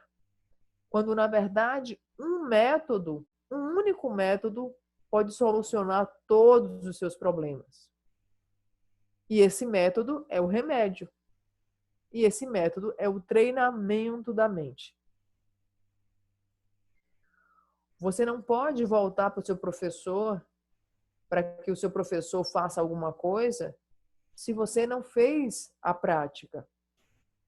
O treinamento da mente se faz diante de qualquer coisa que apareça na sua vida. Você pode trabalhar de instante a instante diante de qualquer coisa que apareça na sua vida com a bodhicitta absoluta e com a bodhicitta relativa. A solução está na prática do treinamento da mente. Você não precisa de nenhum outro remédio. Só que você tem que praticar. O que acontece, né, na nossa vida de uma maneira geral? Quando nós estamos diante de condições que nós julgamos desfavoráveis, nós olhamos sempre de maneira que estamos constantemente com a tendência de culparmos algo ou alguém por estarmos diante daquela situação desfavorável. Seja tanto de algo que pareça desfavorável, como de algo bom, como de uma situação que nos apresenta felicidade ou conquistas, nós sempre achamos que a causa é algo externo, tanto da nossa infelicidade como da nossa felicidade ou conquista. Nós julgamos que é sempre algo externo a nós que é o responsável por aquilo. É muito difícil nós vermos que ambos, tanto a felicidade como a infelicidade, tanto a conquista como, né, situações desfavoráveis, elas vêm da mente. Fica muito difícil de ver que ambas vêm da mente, porque a nossa tendência é responsabilizarmos algo ou alguém externo a nós. Nós sempre precisamos de algo externo para nos sentir de determinada forma. Quando é desfavorável, a causa do problema, então, é aquela situação ou aquela pessoa ali. Se você analisa um pouco os ensinamentos de Freud, por exemplo, o Freud menciona que os nossos problemas, eles vêm da nossa infância. Então, é preciso analisar a nossa infância para que nós possamos solucionar as questões atuais. O viés budista é diferente disso, porque ele focaliza no que está acontecendo agora. É o modo como nós vemos o que acontece agora, perceber que esse modo como nós vemos, ele se deve aos nossos hábitos e tendências de ver algo de certo modo. E quando algo parece para nós parecer de certo modo, nós reagimos em virtude dos nossos pontos de referência anteriores. E a maneira como nós reagimos diante do agora, diante daquilo que se apresenta para nós, isso vai condicionar o que quer que ocorra no nosso futuro. São como lentes que nós usamos em nossos óculos. Se nós pomos uma lente amarela, nós vamos visualizar o mundo amarelo. Se nós trocamos essa lente amarela por uma lente azul, nós vamos visualizar o mundo como azul. Se você não vê que a causa pela qual você está vendo de uma cor ou de outra é da lente, você sempre vai culpar algo externo. E essas lentes são os denominados filtros kármicos. Filtros kármicos que nos fazem ver de certo modo, que nos fazem experienciar de certo modo. De maneira que como reagimos ao que quer que seja na nossa vida, vai condicionar o nosso futuro. Como você reage ao que você pensa, ao que você vê no momento, vai condicionar o seu futuro. Por isso que o treinamento da mente ele é extremamente importante para que nós possamos ver sem condicionamento, sem estarmos condicionados a nossas fabricações mentais. Porque quando nós nos colocamos em prática, nós perceberemos com muito mais clareza e com muito mais rapidez quando a fabricação mental vem. E nós conseguimos detectar, não, isso não é a verdade, isso é a minha fabricação mental. E quando você vê que aquilo é uma mera fabricação mental, é uma mera projeção, você não vai se deixar levar por ela. Você vai dizer para si mesmo, isso é só uma história que eu estou dizendo. Isso não é assim. Isso é só uma projeção, uma fabricação mental. Mas a pessoa não é assim desse jeito que eu penso que ela é. Você consegue perceber a sua fabricação mental muito mais rapidamente. Você vê muito mais rapidamente o que é ver de modo claro e o que é ver de modo distorcido. Você consegue perfeitamente ver. Isso é só uma projeção. Isso não é a verdade. E quando você se torna capaz de ter essa habilidade de ver o que é fabricação mental e ver o que não é fabricação mental, você pode relaxar mais e mais. Porque você não fica envolvido, você não fica levado pela sua fabricação mental. Você percebe que aquilo não é a verdade e você relaxa. E quanto mais você relaxa, mais você consegue responder às necessidades dos demais. Se você não aplicar a atitude do bebê, você não verá de modo não fabricado. Você só verá através de um modo conceitual. Porque não há espaço para um modo de ver perceptual.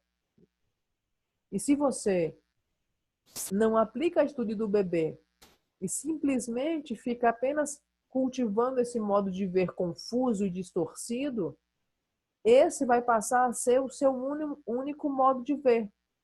Você só vê através da confusão.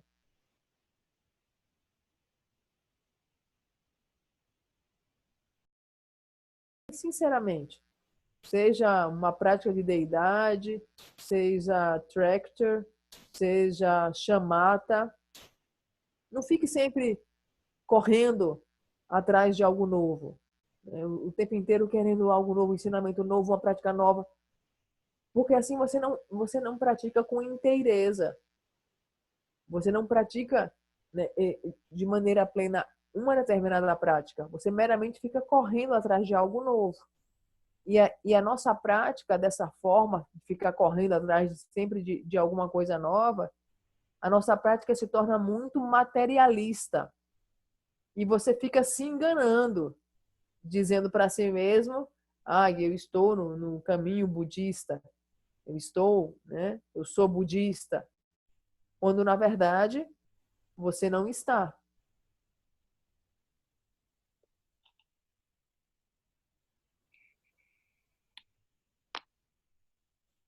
That's it, Annie. Okay. Okay, you know, you may think to yourself, oh no, mind training, it's not possible. But, you know, the way you see now, moment by moment, is because of your mind training. You have trained your mind to see in a distorted way. And now you can't see in a clear way because you've trained your mind to see in this confused, distorted way over and over and over again. And so now it's your reality. It's so natural. You don't question the way you see things. That's because of mind training. The repetition of these habits of perception, the repetition of your reactions, the repetition of blaming something external for the way you feel when things are not going the way you want them to.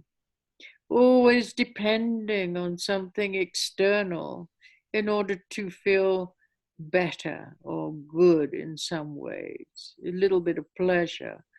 Always looking outside for the answer. This is mind training. This is, you have trained your mind not to look at the root cause of your experience.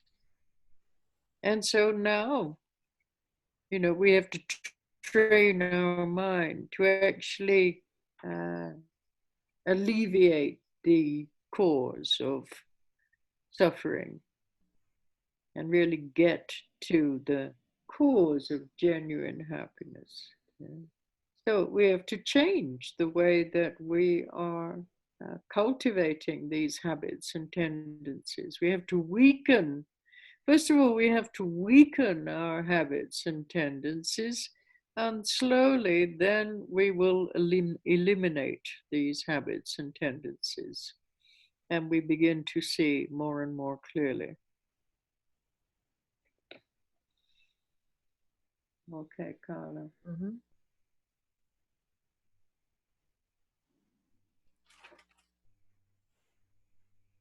Você pode se dizer, do treinamento da mente não é possível para mim. Mas o modo de ver que você tem agora é por causa do seu treinamento da mente. Na verdade, você se treinou durante todos esses anos a ver de modo distorcido, a ver de modo confuso. E agora essa é a sua realidade. Você vê de modo confuso e distorcido, concebe isso como verdade absoluta e você não se questiona. Você não se indaga a respeito das coisas. Por causa dos seus hábitos e tendências. Por causa desses hábitos e tendências repetitivas, por causa das repetitivas reações que você desenvolve, por causa da ação repetitiva de culpar algo externo quando algo bom ou algo ruim nos acontece. Nós treinamos a nossa mente a sempre depender de algo externo para a nossa felicidade ou para a nossa infelicidade. E isso é um treinamento. Nós treinamos a nossa mente durante todos esses anos a ver desse modo. E nós, tivemos a grande bênção de receber esses ensinamentos do treinamento da mente agora, para que nós possamos, de fato, olhar para a causa raiz das nossas experiências. Porque até então nós não olhamos para a causa raiz da nossa experiência. Nós simplesmente reproduzimos e repetimos hábitos, tendências, reações e culpando algo externo. Só que agora nós temos que treinar a nossa mente. Nós temos essa oportunidade. Nós temos a oportunidade de treinar a nossa mente para que nós possamos cultivar a capacidade de nós compreendermos a causa da felicidade. Compreendermos o que é felicidade e a causa da felicidade genuína. Compreendermos o que é o sofrimento e a causa do sofrimento. E nós podemos desenvolver isso à medida em que nós vamos praticando o treinamento da mente e nós temos a habilidade de enfraquecer mais e mais os hábitos e tendências neuróticos.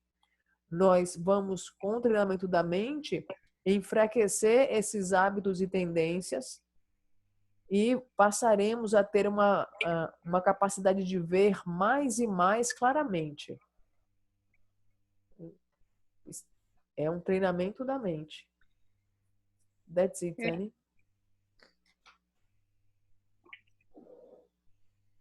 In this text, it says there's no point blaming something or someone for the way that one feels. Because if we really investigate, we'll see that all our problems come from our self-centeredness, from our ego psychology. Yeah. There's always thinking about me, what I want, what I like. It's this self-centeredness that we need to get rid of. This selfishness needs to be trained. And as the great master Shantideva, he gave an example. If you want to make the whole earth smooth and soft, so that you do not have to feel the thorns in your feet or get injured, or your feet get injured, you will never be able to get that much leather to put everywhere you walk. But if you wear a pair of shoes, then it will make wherever you walk, it will feel soft and your feet will be protected. So likewise, you'll never be able to handle all the situations that arise in our life. So many problems. If we always look at the problem as something external, the cause of the problem is something external. And then we try to solve the problem this way. For example, if 5 problems arise, you may be able to solve 1 or 2 or 3, but there may be 2 that you cannot solve. And because you can't solve them, then you feel depressed, you feel hopeless. When there are 5 problems that arise, maybe you'll manage to solve 1 problem. And maybe it's not really that you manage to solve the problem. It's just that the problem has come and gone. You didn't really solve it. You sort of were deceived by the problem. You thought you managed to solve the problem. And then the next problem comes and you didn't manage to solve it. You tried so hard to solve the problem, but you're not really completely solving the problem. What happened? What happened is you remembered the first one. You remember the last time that you solved the problem. And then you tell yourself you should be managing to solve this problem too.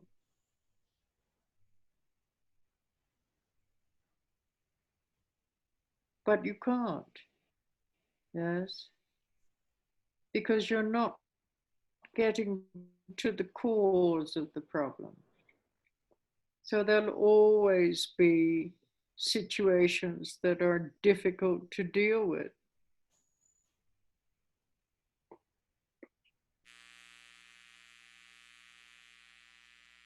You think, when you can have a little bit less problems, then you're successful. But this is like what we call a bait, like a trap, because you're successful once, then you could think you can be successful again. And when we fail at something, it's very hard to accept things. If we begin to stop solving the problem as if it exists externally,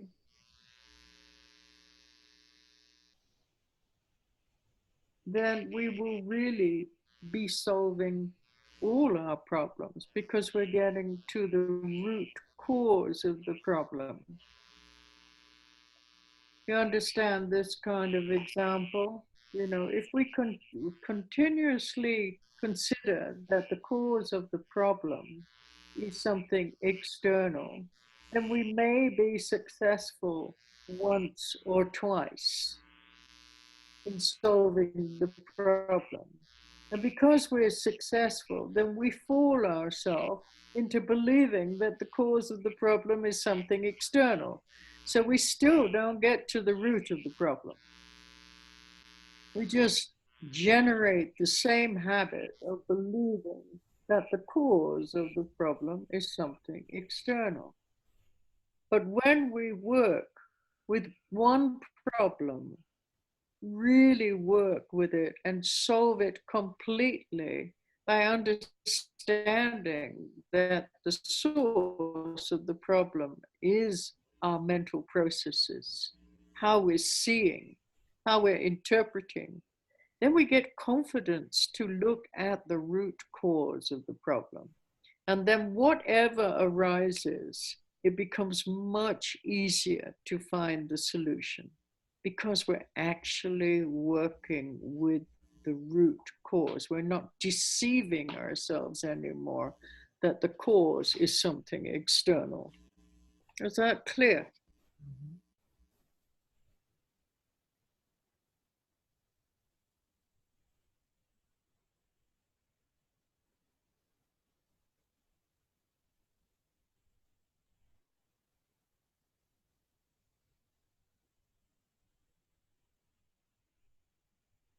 How many times a day do you stop to say to yourself, no, this feeling is not caused by something external? Because if we listen to ourselves during the day, we're constantly blaming something for the way that we feel. Something other than ourselves. It's the weather, it's the job, it's the dog, it's the room, it's the heat. It's just a habit, isn't it? Always blaming something external for any kind of displeasure that you feel. Anytime anything is not going the way you want it to, immediately you blame something external. So now it's just a really repetitive habit. You don't even pause to say to yourself, no, this is not something external. Now let me look again what's happening here. Okay, Carlos.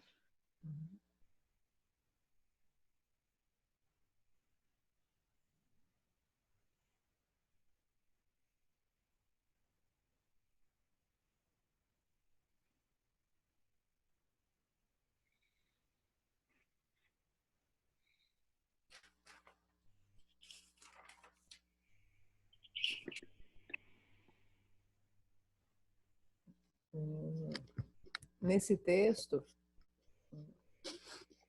se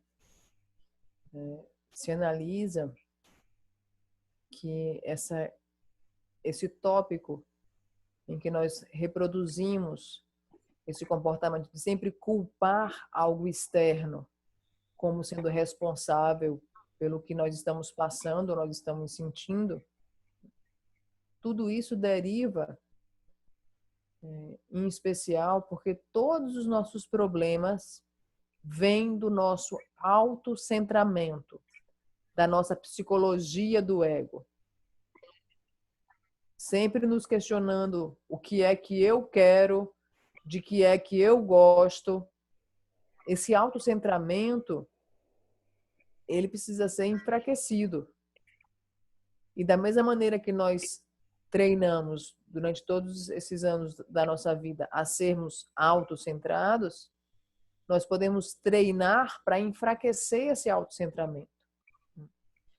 Shantideva, ele transmitiu o seguinte ensinamento: se nós quisermos fazer o caminho algo mais suave e fofinho, né, nós não seremos capazes de nos desviar de espinhos, oscilações no caminho, buracos.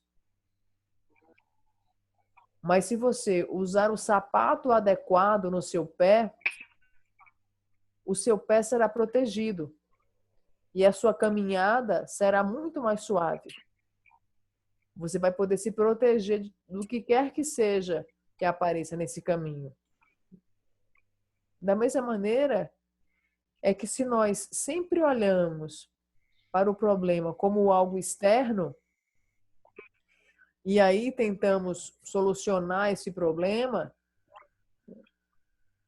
essa não é a melhor estratégia. Porque se nós temos 1, 2 ou 3 problemas, talvez haja um que você possa, um ou dois que você não possa solucionar. E quando você não consegue solucionar esse problema que você julga ser algo externo, você se sente deprimido, se sente triste, se sente incapaz. Só que se num determinado momento aparecem 5 problemas e você observa que simplesmente eles vêm e vão, você compreende que não é você que os soluciona. De maneira que quando nós concebemos que esses problemas são algo externo a nós sempre seremos enganados pelos problemas. De maneira que eles nunca são totalmente solucionados. Mesmo que você se lembre que quando um determinado problema surgiu uma primeira vez e você reflita, eu solucionei esse problema da última vez assim. E quando você tenta aplicar essa solução ao que está acontecendo agora, você não consegue resolver isso. Mas você não pode, porque você não está entrando na causa raiz do problema. Porque sempre haverá situações com as quais teremos que lidar. Sempre haverá. Só que você acha que quando essas situações surgem, elas são algo externos a você. E você se diz para si mesmo, quando eu tiver menos problemas, aí sim eu vou ter sucesso. Eu vou ser bem-sucedido. Só que pensar assim é uma grande armadilha. Porque quando nós olhamos, nós sempre concebemos que nós podemos talvez solucionar os problemas porque esses problemas são algo externo a nós. Então, nós continuamente consideramos que a causa dos nossos problemas é algo que está fora de nós. E sempre ficamos reféns de que talvez eu seja bem-sucedido, né, ou não. Por vezes, 1 ou 2 vezes, nós conseguimos obter êxito diante de uma situação e nós constantemente nos enganamos, achando que sempre o problema vem de fora. E constantemente nós geramos o mesmo hábito. O hábito de acreditar que a causa do problema é sempre algo externo. Quando, na verdade, a fonte de todos os nossos problemas é o nosso processo mental. São os nossos processos mentais. São as maneiras como nós vemos o que está acontecendo. São as nossas interpretações diante do que quer que surja pelos nossos sentidos. E o que quer que surja pode ser solucionado. E só pode ser solucionado porque nós conseguimos ver claramente que não é algo externo. É algo interno. São os nossos processos mentais. De maneira que quando nós concebemos isso, que a fonte dos nossos problemas são os nossos processos mentais, nós não estaremos mais nos enganando, achando que é algo externo a causa daquela situação, daquele problema pelos quais estamos passando. Se perguntem, quantas vezes durante o seu dia você diz para si mesmo: não, esse sentimento não é algo que eu sinta internamente. A culpa disso é o calor, é a sala, é o cachorro que está latindo, é uma pessoa que fez tal coisa. Observe quantas vezes no seu dia você fica dizendo isso para você mesmo. Sempre culpando algo externo. Assim que algo acontece da maneira como você não gostaria, imediatamente você culpa algo externo. Você nem mesmo pausa dizendo: isso não é algo externo. Isso é o meu processo mental. Deixa eu dar uma olhadinha nesse processo mental. Deixa eu dar uma olhadinha nessa fabricação aqui, nessa interpretação. Você não faz nem mesmo essa pausa. That's it, Annie. Okay, with your relationships with people, why do you feel upset when they do something or say something that you don't like? When that feeling of displeasure starts to arise, then we need to, instead of looking outside and saying, oh, this person's like this, we need to look inside and remember that whatever we see, it's always our own interpretation. Always. That's hard, isn't it? It's so hard to stop that habit of believing whatever you're thinking at that moment is actually happening out there. No, that's not my interpretation. That person is actually like that. They're just a horrible piece of shit. Yes, or whatever we might think about them. Yeah. So we have to cut this habit. And it's a very strong habit. So we can introduce two kinds of interpretation. Whatever you're thinking, then try to project absolutely the opposite of whatever you're thinking. So if you're thinking that person is terrible, horrible, now you project wonderful, great, fantastic, the best person I've ever met. Let's change the interpretation, then you will change or loosen your fixated way that you see that person. If you always think a certain way about a certain person, then you're stuck. That person's like that, or the situation is like that, then you're frozen, you're stuck. You need to be flexible. You need to play with your projections, because your projections are your projections. They're your interpretation. Doesn't exist out there the way you think it does at all. So what you do is first you listen to what the person is saying, and then first is to remember to apply the baby-like attitude. Before anything else, just stare at the person and apply the baby-like attitude. No interpretation.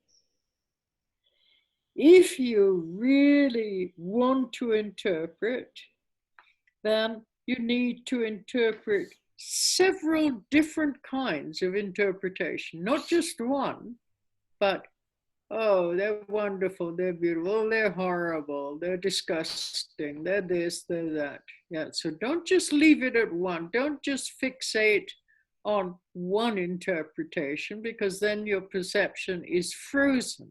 But project 7 different kinds of interpretation of seeing that person in several different ways, and then you begin to introduce a more flexible way of seeing, which also allows you to see that it is your projection and your fabrication that is creating the person to be a certain way.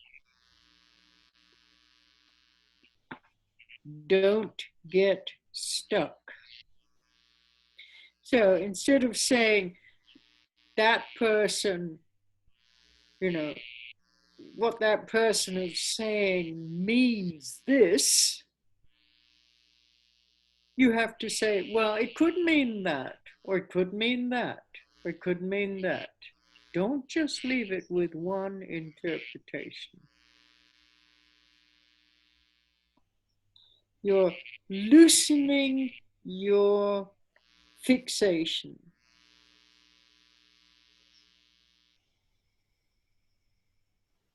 And your fixation comes from your self-centeredness of what you like and what you don't like. So if you can handle these habitual perceptions, then you can handle anything that comes up, because you have a very flexible way of seeing things, not fixed, not frozen. You don't have to suffer. You suffer because you fixate or you freeze a certain perception. It's that. That person's like that. The situation is like that. Is it really? We need to introduce the questioning element. Well, maybe it's not the way I think it is. Maybe that person is not the way I think they are. They could be like this or that. You're playing with your mental fabrication, knowing that it is mental fabrication. Otherwise, you think whatever you're thinking at that moment is the reality of the situation when it's not. So you need to be more playful with your confusion, more playful with your neurotic habits, so that you can, have the space to see more clearly what you're doing. Okay, Kana.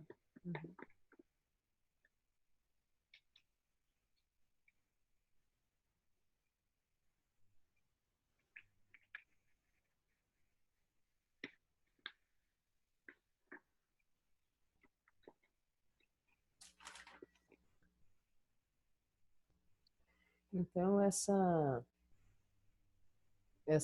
análise pode ser perpassada com a sua relação com as pessoas. Observe quando no modo como você se relaciona com as pessoas, e aí você fica triste com determinada pessoa. Quando esses sentimentos de desprazer, de tristeza, de decepção, eles vêm, nós temos que olhar para dentro. E lembre-se que o que quer que vejamos é sempre nossa interpretação. O que quer que ocorra, que esteja acontecendo, é sempre a nossa interpretação. Mesmo que nós olhemos para alguém e falemos, essa pessoa é um monte de bosta fedida e horrorosa. Mesmo que a gente diga isso a respeito de uma pessoa, há dois tipos de interpretação. Podemos nos vincular à interpretação que nós geralmente atribuímos, concebemos como algo absoluto, ou nós podemos fazer algo diferente. Tente projetar o oposto. Tente projetar, dizer, essa pessoa é maravilhosa, é fantástica, é interessante, é generosa. Vamos mudar a interpretação. Desse modo, você vai enfraquecer. Você vai afrouxar o modo como você vê e o modo como você pensa. Se você sempre pensa que aquela pessoa é daquele jeito, e esse é o único atributo que você lança para essa pessoa, você está completamente empacado, completamente congelado. De maneira que você tem que ser mais flexível. Você precisa aprender a brincar com as suas projeções. Porque elas são suas, é isso que elas são suas. Então, escute a pessoa que está falando com você, escute o que a pessoa está pronunciando e aplique a atitude do bebê. Simplesmente olhe, simplesmente observe para a pessoa e aplique a atitude do bebê sem interpretações. Se você quiser interpretar algo, então você tem que interpretar de várias maneiras. Não se fixe em uma única interpretação. Faça 7 tipos de interpretações. Introduza esses 7 tipos de interpretações. É a sua projeção, é a sua fabricação de criar a pessoa sendo de um determinado modo. Essa pessoa não é aquilo que você pensa dela. Isso não é a realidade. E o que a pessoa diz para você pode ser isso ou pode ser outra coisa. Quando você busca fazer essa prática, introduzir esses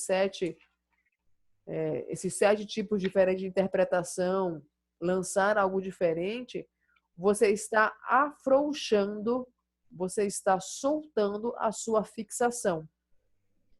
E a sua fixação vem do seu autocentramento. Se você vê assim, de modo flexível, maleável, você vai poder lidar com o que quer que surja. E lembre-se, você não tem que sofrer. Você não tem que sofrer. Você só sofre por causa do autocentramento, por causa da fixação. Isso é só desse jeito e essa pessoa é só desse jeito. Então, quando você vê de modo flexível, maleável, você é capaz de brincar. Então, nós precisamos ser mais brincalhões. Nós precisamos brincar com as diversas situações que nos chegam. Porque quando você passa a ser mais brincalhão com a sua fixação, com os seus hábitos neuróticos, aí você é capaz de brincar com o que quer que você esteja fazendo e com o que quer que surja na sua vida. That's it, Tani.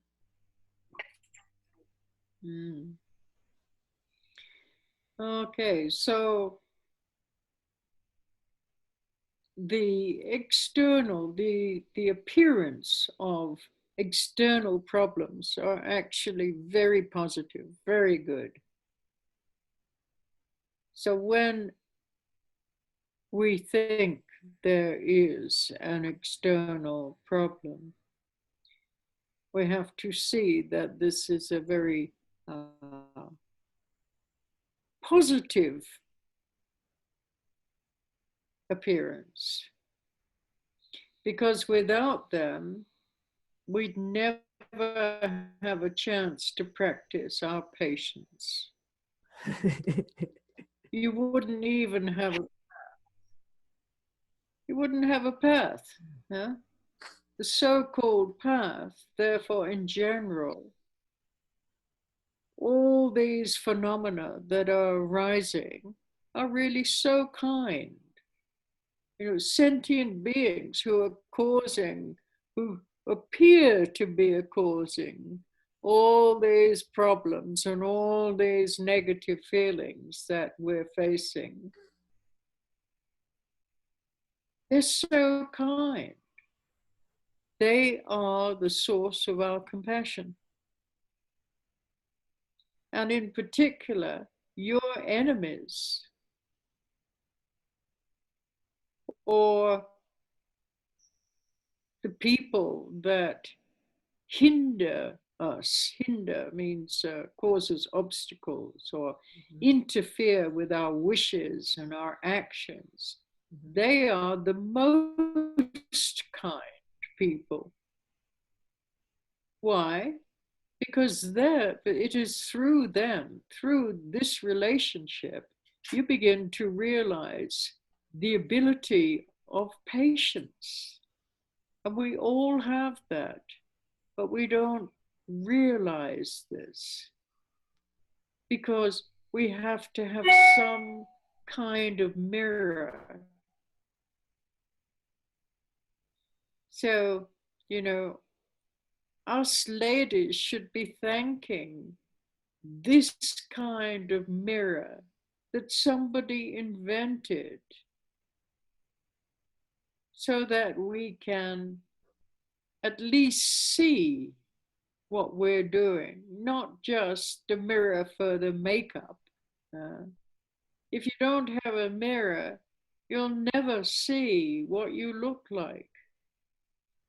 These so-called enemies or situations that appear to be obstacles, these are the best kind of mirror that shows us how our practice is actually functioning, you know, whether it's progressing, not progressing.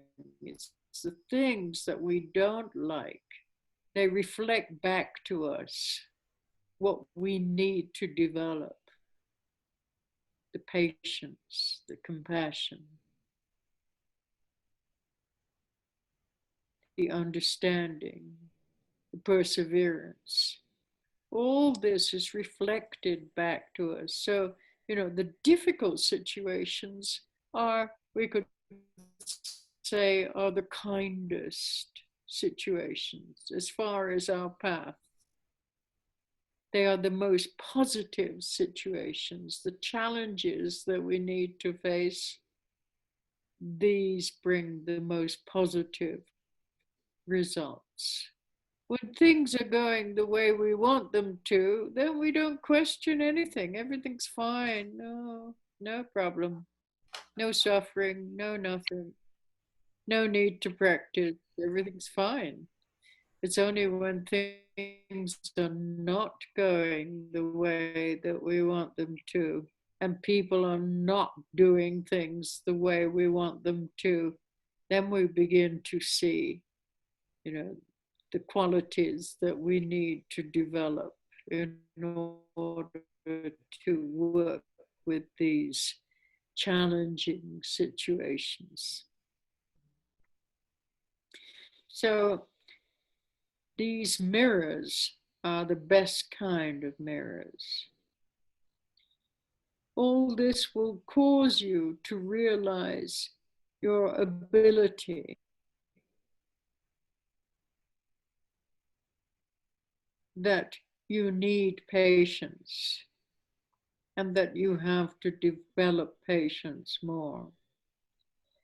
And here it says, if any hindrance comes to you, anything that interferes with your wishes, it doesn't matter, spiritual, it could be whatever, worldly wishes, worldly sort of actions.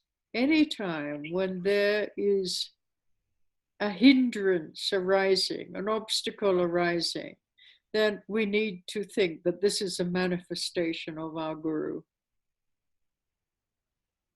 Immediately, this is a manifestation of our teacher.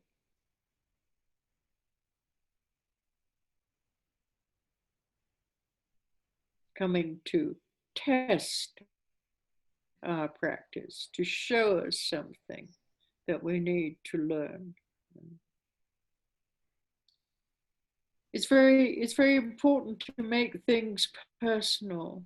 If you don't have a guru, then just think of it as a lesson. But for those of you who do have a guru, or who want to have a guru,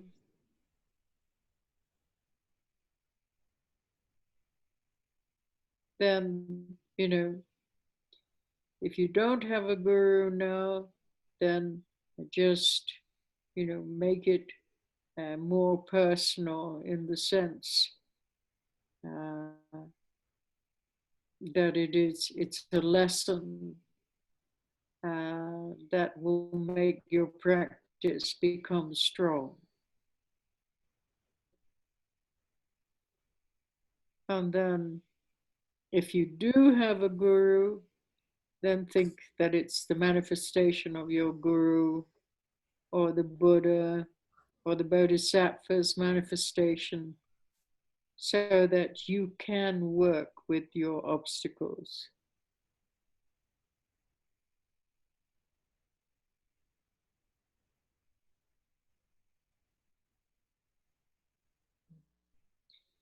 So whatever is happening that is not the way you want it to be, then you need to thank your teacher from the bottom of your heart.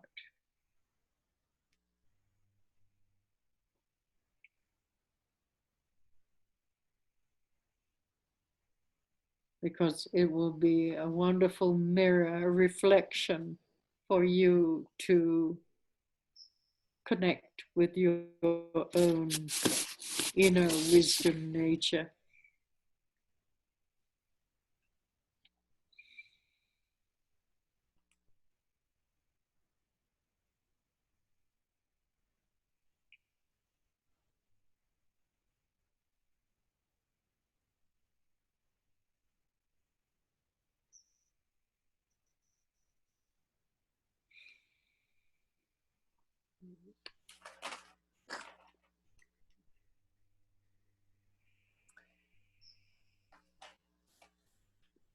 A aparência externa dos problemas é algo realmente muito positivo.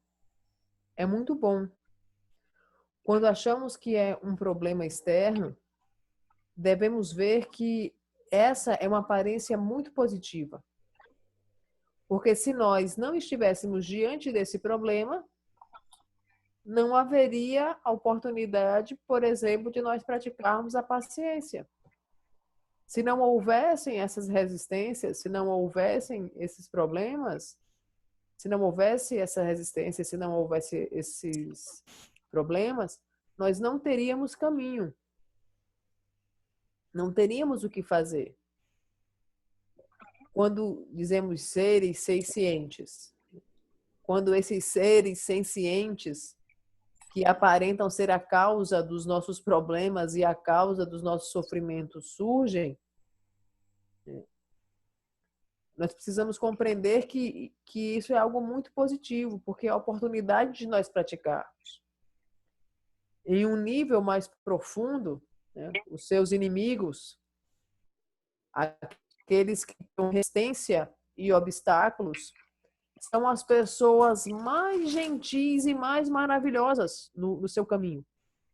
Porque é através deles que você vai poder desenvolver a habilidade da paciência. Nós temos que ter algum tipo de espelho. E eles servem como espelhos. Porque nós somos capazes de perceber o que nós estamos fazendo. Se não estivesse vendo no espelho, você não seria capaz de conceber o que você está fazendo. Em especial, esses seres que criam tantas resistências e obstáculos nas nossas vidas, esses são os melhores tipos de espelhos. Porque eles revelam para a gente se a nossa prática está funcionando ou não. Quando esses seres chegam até nós, isso nos mostra com muita clareza se a nossa prática está progredindo ou não. Porque é diante deles que se apresenta o que nós precisamos desenvolver. Nessas situações, surgem com mais clareza aquilo que nós precisamos desenvolver. Paciência, compaixão, perseverança. São essas as situações mais gentis. São esses desafios que se apresentam. E se nós não temos esses espelhos, nós não temos problemas, não temos caminho, não temos nada que fazer. Então, é muito importante que nós comecemos a ver essas qualidades que precisamos desenvolver diante dessas situações. Esses espelhos são as melhores causas para compreender que temos que desenvolver um determinado atributo, como a paciência, por exemplo, ou a compaixão, ou a perseverança. Se existe algum tipo de obstáculo, algum tipo de resistência, seja espiritual, pessoal, profissional, o que quer que seja, nós temos que olhar para esse obstáculo, para essa resistência, como o nosso guru. Precisamos compreender que essa é a manifestação do nosso professor, que apareceu na nossa prática para que nós possamos trabalhar algo. Então, se nós não temos um guru agora, trate todas essas situações e esses seres sencientes que lhe apresentam tamanha resistência e tamanhos obstáculos, trate como algo pessoal, no sentido de se tornar a sua prática, no sentido que você vai ver a situação, esse obstáculo, essa resistência, ou esse ser, como manifestação do seu guru, como manifestação do guru, como manifestação do bodhisattva. E o que quer que surja, que seja não do jeito que você gostaria que fosse, você tem que agradecer diante disso. Você tem que agradecer do fundo do seu coração. Porque essa oportunidade será um espelho para você refletir a sua própria natureza de sabedoria interior. O que quer que surja como não sendo do jeito que você gostaria que fosse, é a manifestação do guru, é a manifestação do bodhisattva. Agradeça do fundo do seu coração que ela está surgindo. That's it, Annie. Yeah. So you remember, this is mind training. You're trying to weaken our usual habits, the way that we usually react to things that we don't like and things that we do like. And so we have to introduce some very skillful methods to weaken our habits. And we have to use the opportunity when it presents itself to see things in different ways. Then we have more confidence that there is not just one way of seeing, but many, many, countless different ways of seeing. And we can use whatever is happening in our life to our advantage as our spiritual path. We don't have to wait until we're sitting in the right position at the right time in the right place. That is a very kind of limited kind of formal practice. But really, practice is about whatever is happening in your life, to be able to see clearly, to see its true nature, not just the conditioned aspect that we see at the moment. Yes? So, at the moment, we have samsaric vision. What does that mean? It means a dualistic way of seeing. We believe that whatever is happening outside of ourselves actually just exists independent of the perceiver. It's just objectively the way we think it is. Intrinsically existing with all its qualities, all its characteristics. It just exists that way. And this is samsaric vision, that there is an objective world out there, and there is the subjective perceiver here, and they're two very different, isolated entities. Totally incorrect. And you don't have to believe me, you just have to examine how the senses work, how the conceptual mind interprets what's coming in through the senses. And so then whatever you perceive is conditioned by your conceptual mind. You don't have to believe me, you can see yourself this process that is continuously happening at the moment, samsaric vision.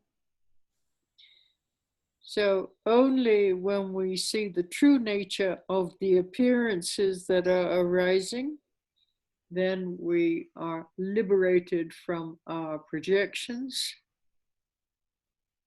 We don't believe in what we're thinking.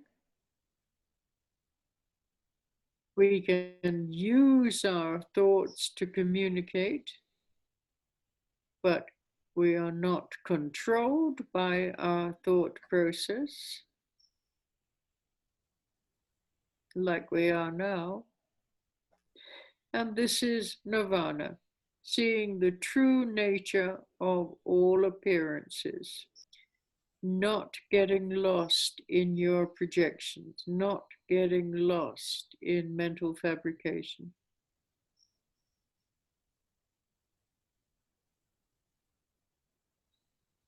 Okay, so that's it for today. And still we have a few more pages to go.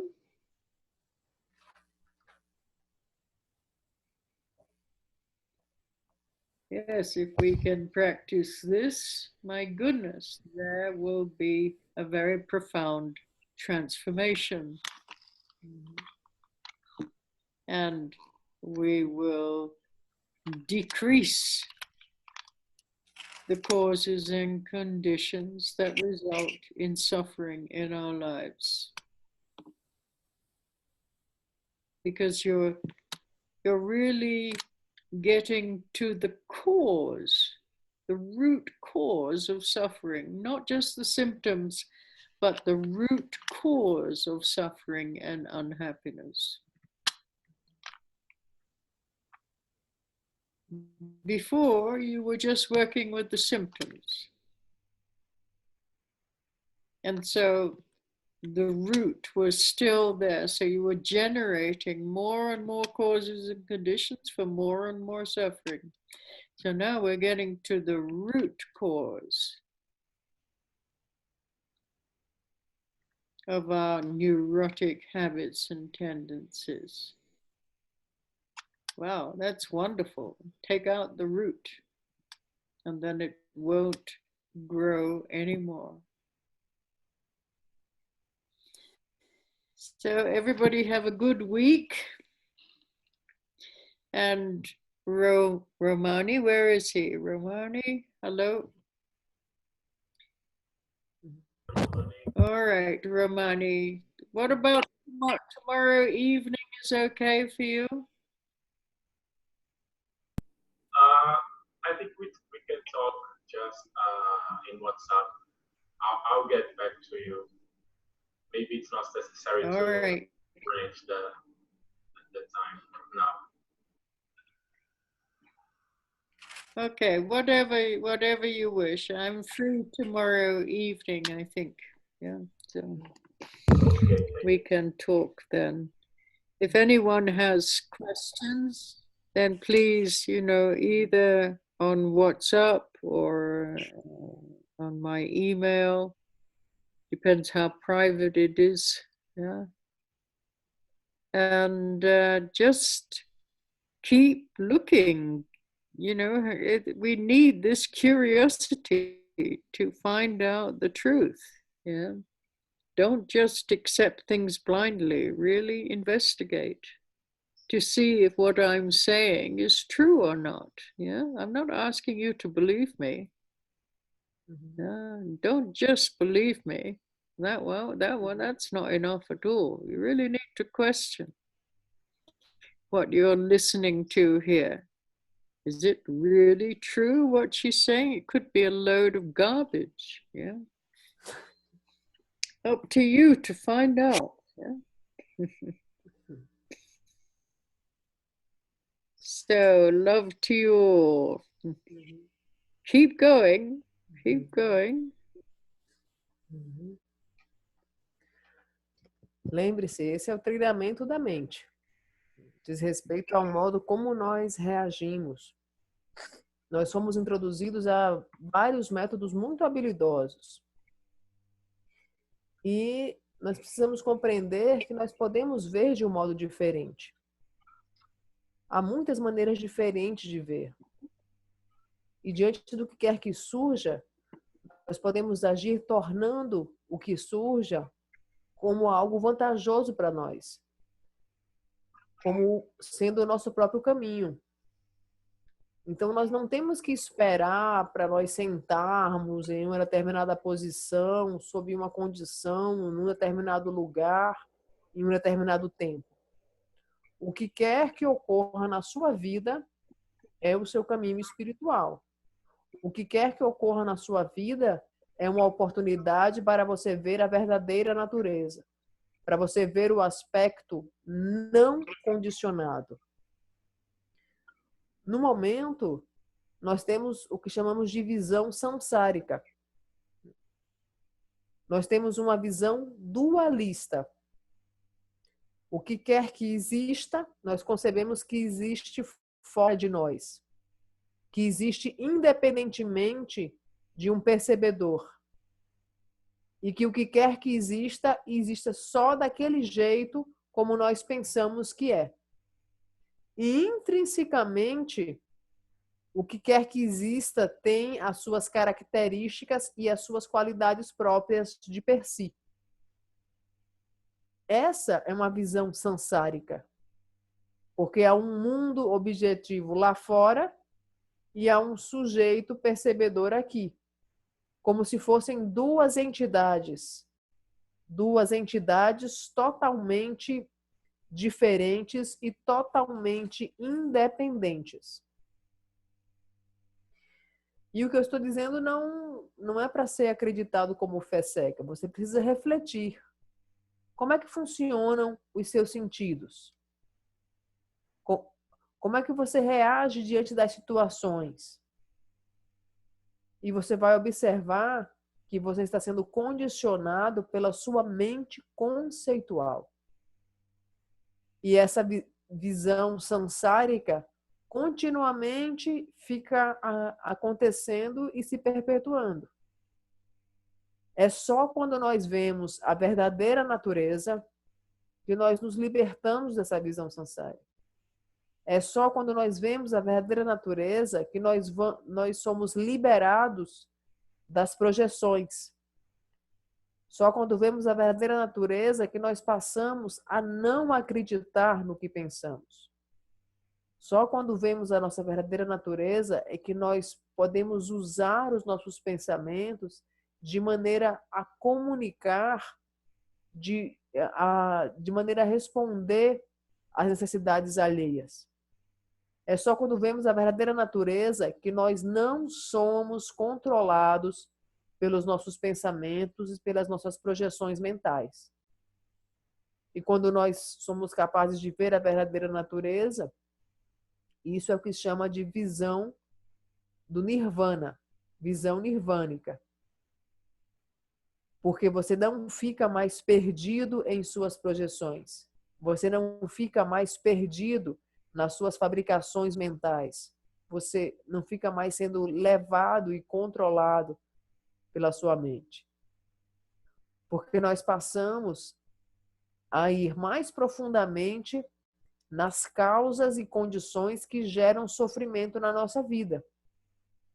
Nós alcançamos a causa raiz e nós arrancamos essa raiz. Quando você remove a raiz, não há mais condições dos frutos que ela dava antes. Antes, você só estava trabalhando com os sintomas. E você gerava mais e mais causas e condições para gerar mais e mais confusão e sofrimento. Agora, com o treinamento da mente, você está trabalhando com a causa raiz. E assim você remove a raiz. Você remove a causa do sofrimento e você não cria mais e mais confusão, conflito e sofrimento na sua vida. Para aqueles que quiserem fazer algumas perguntas, pode fazer por WhatsApp, pode fazer por e-mail. Depende de quão pessoal e privado você quer que seja a conversa. E eu peço para vocês que continuamente investiguem, se questionem, verifiquem se o que eu digo é verdade ou não. Você precisa se questionar. E você precisa ter a sua visão crítica sobre o que está sendo dito. Porque de outro modo você pode pensar, isso aqui que eu estou ouvindo é apenas um monte de lixo, uma montanha de lixo, não serve para nada. Mas você só vai poder chegar a qualquer tipo de conclusão se você praticar, se você investigar e desenvolver esse refinamento crítico. That's it, Annie.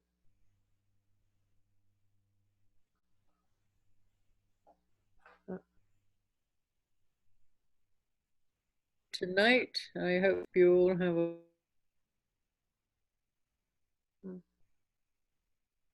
We'll come back next week. Mm-hmm. Thank you, Carla.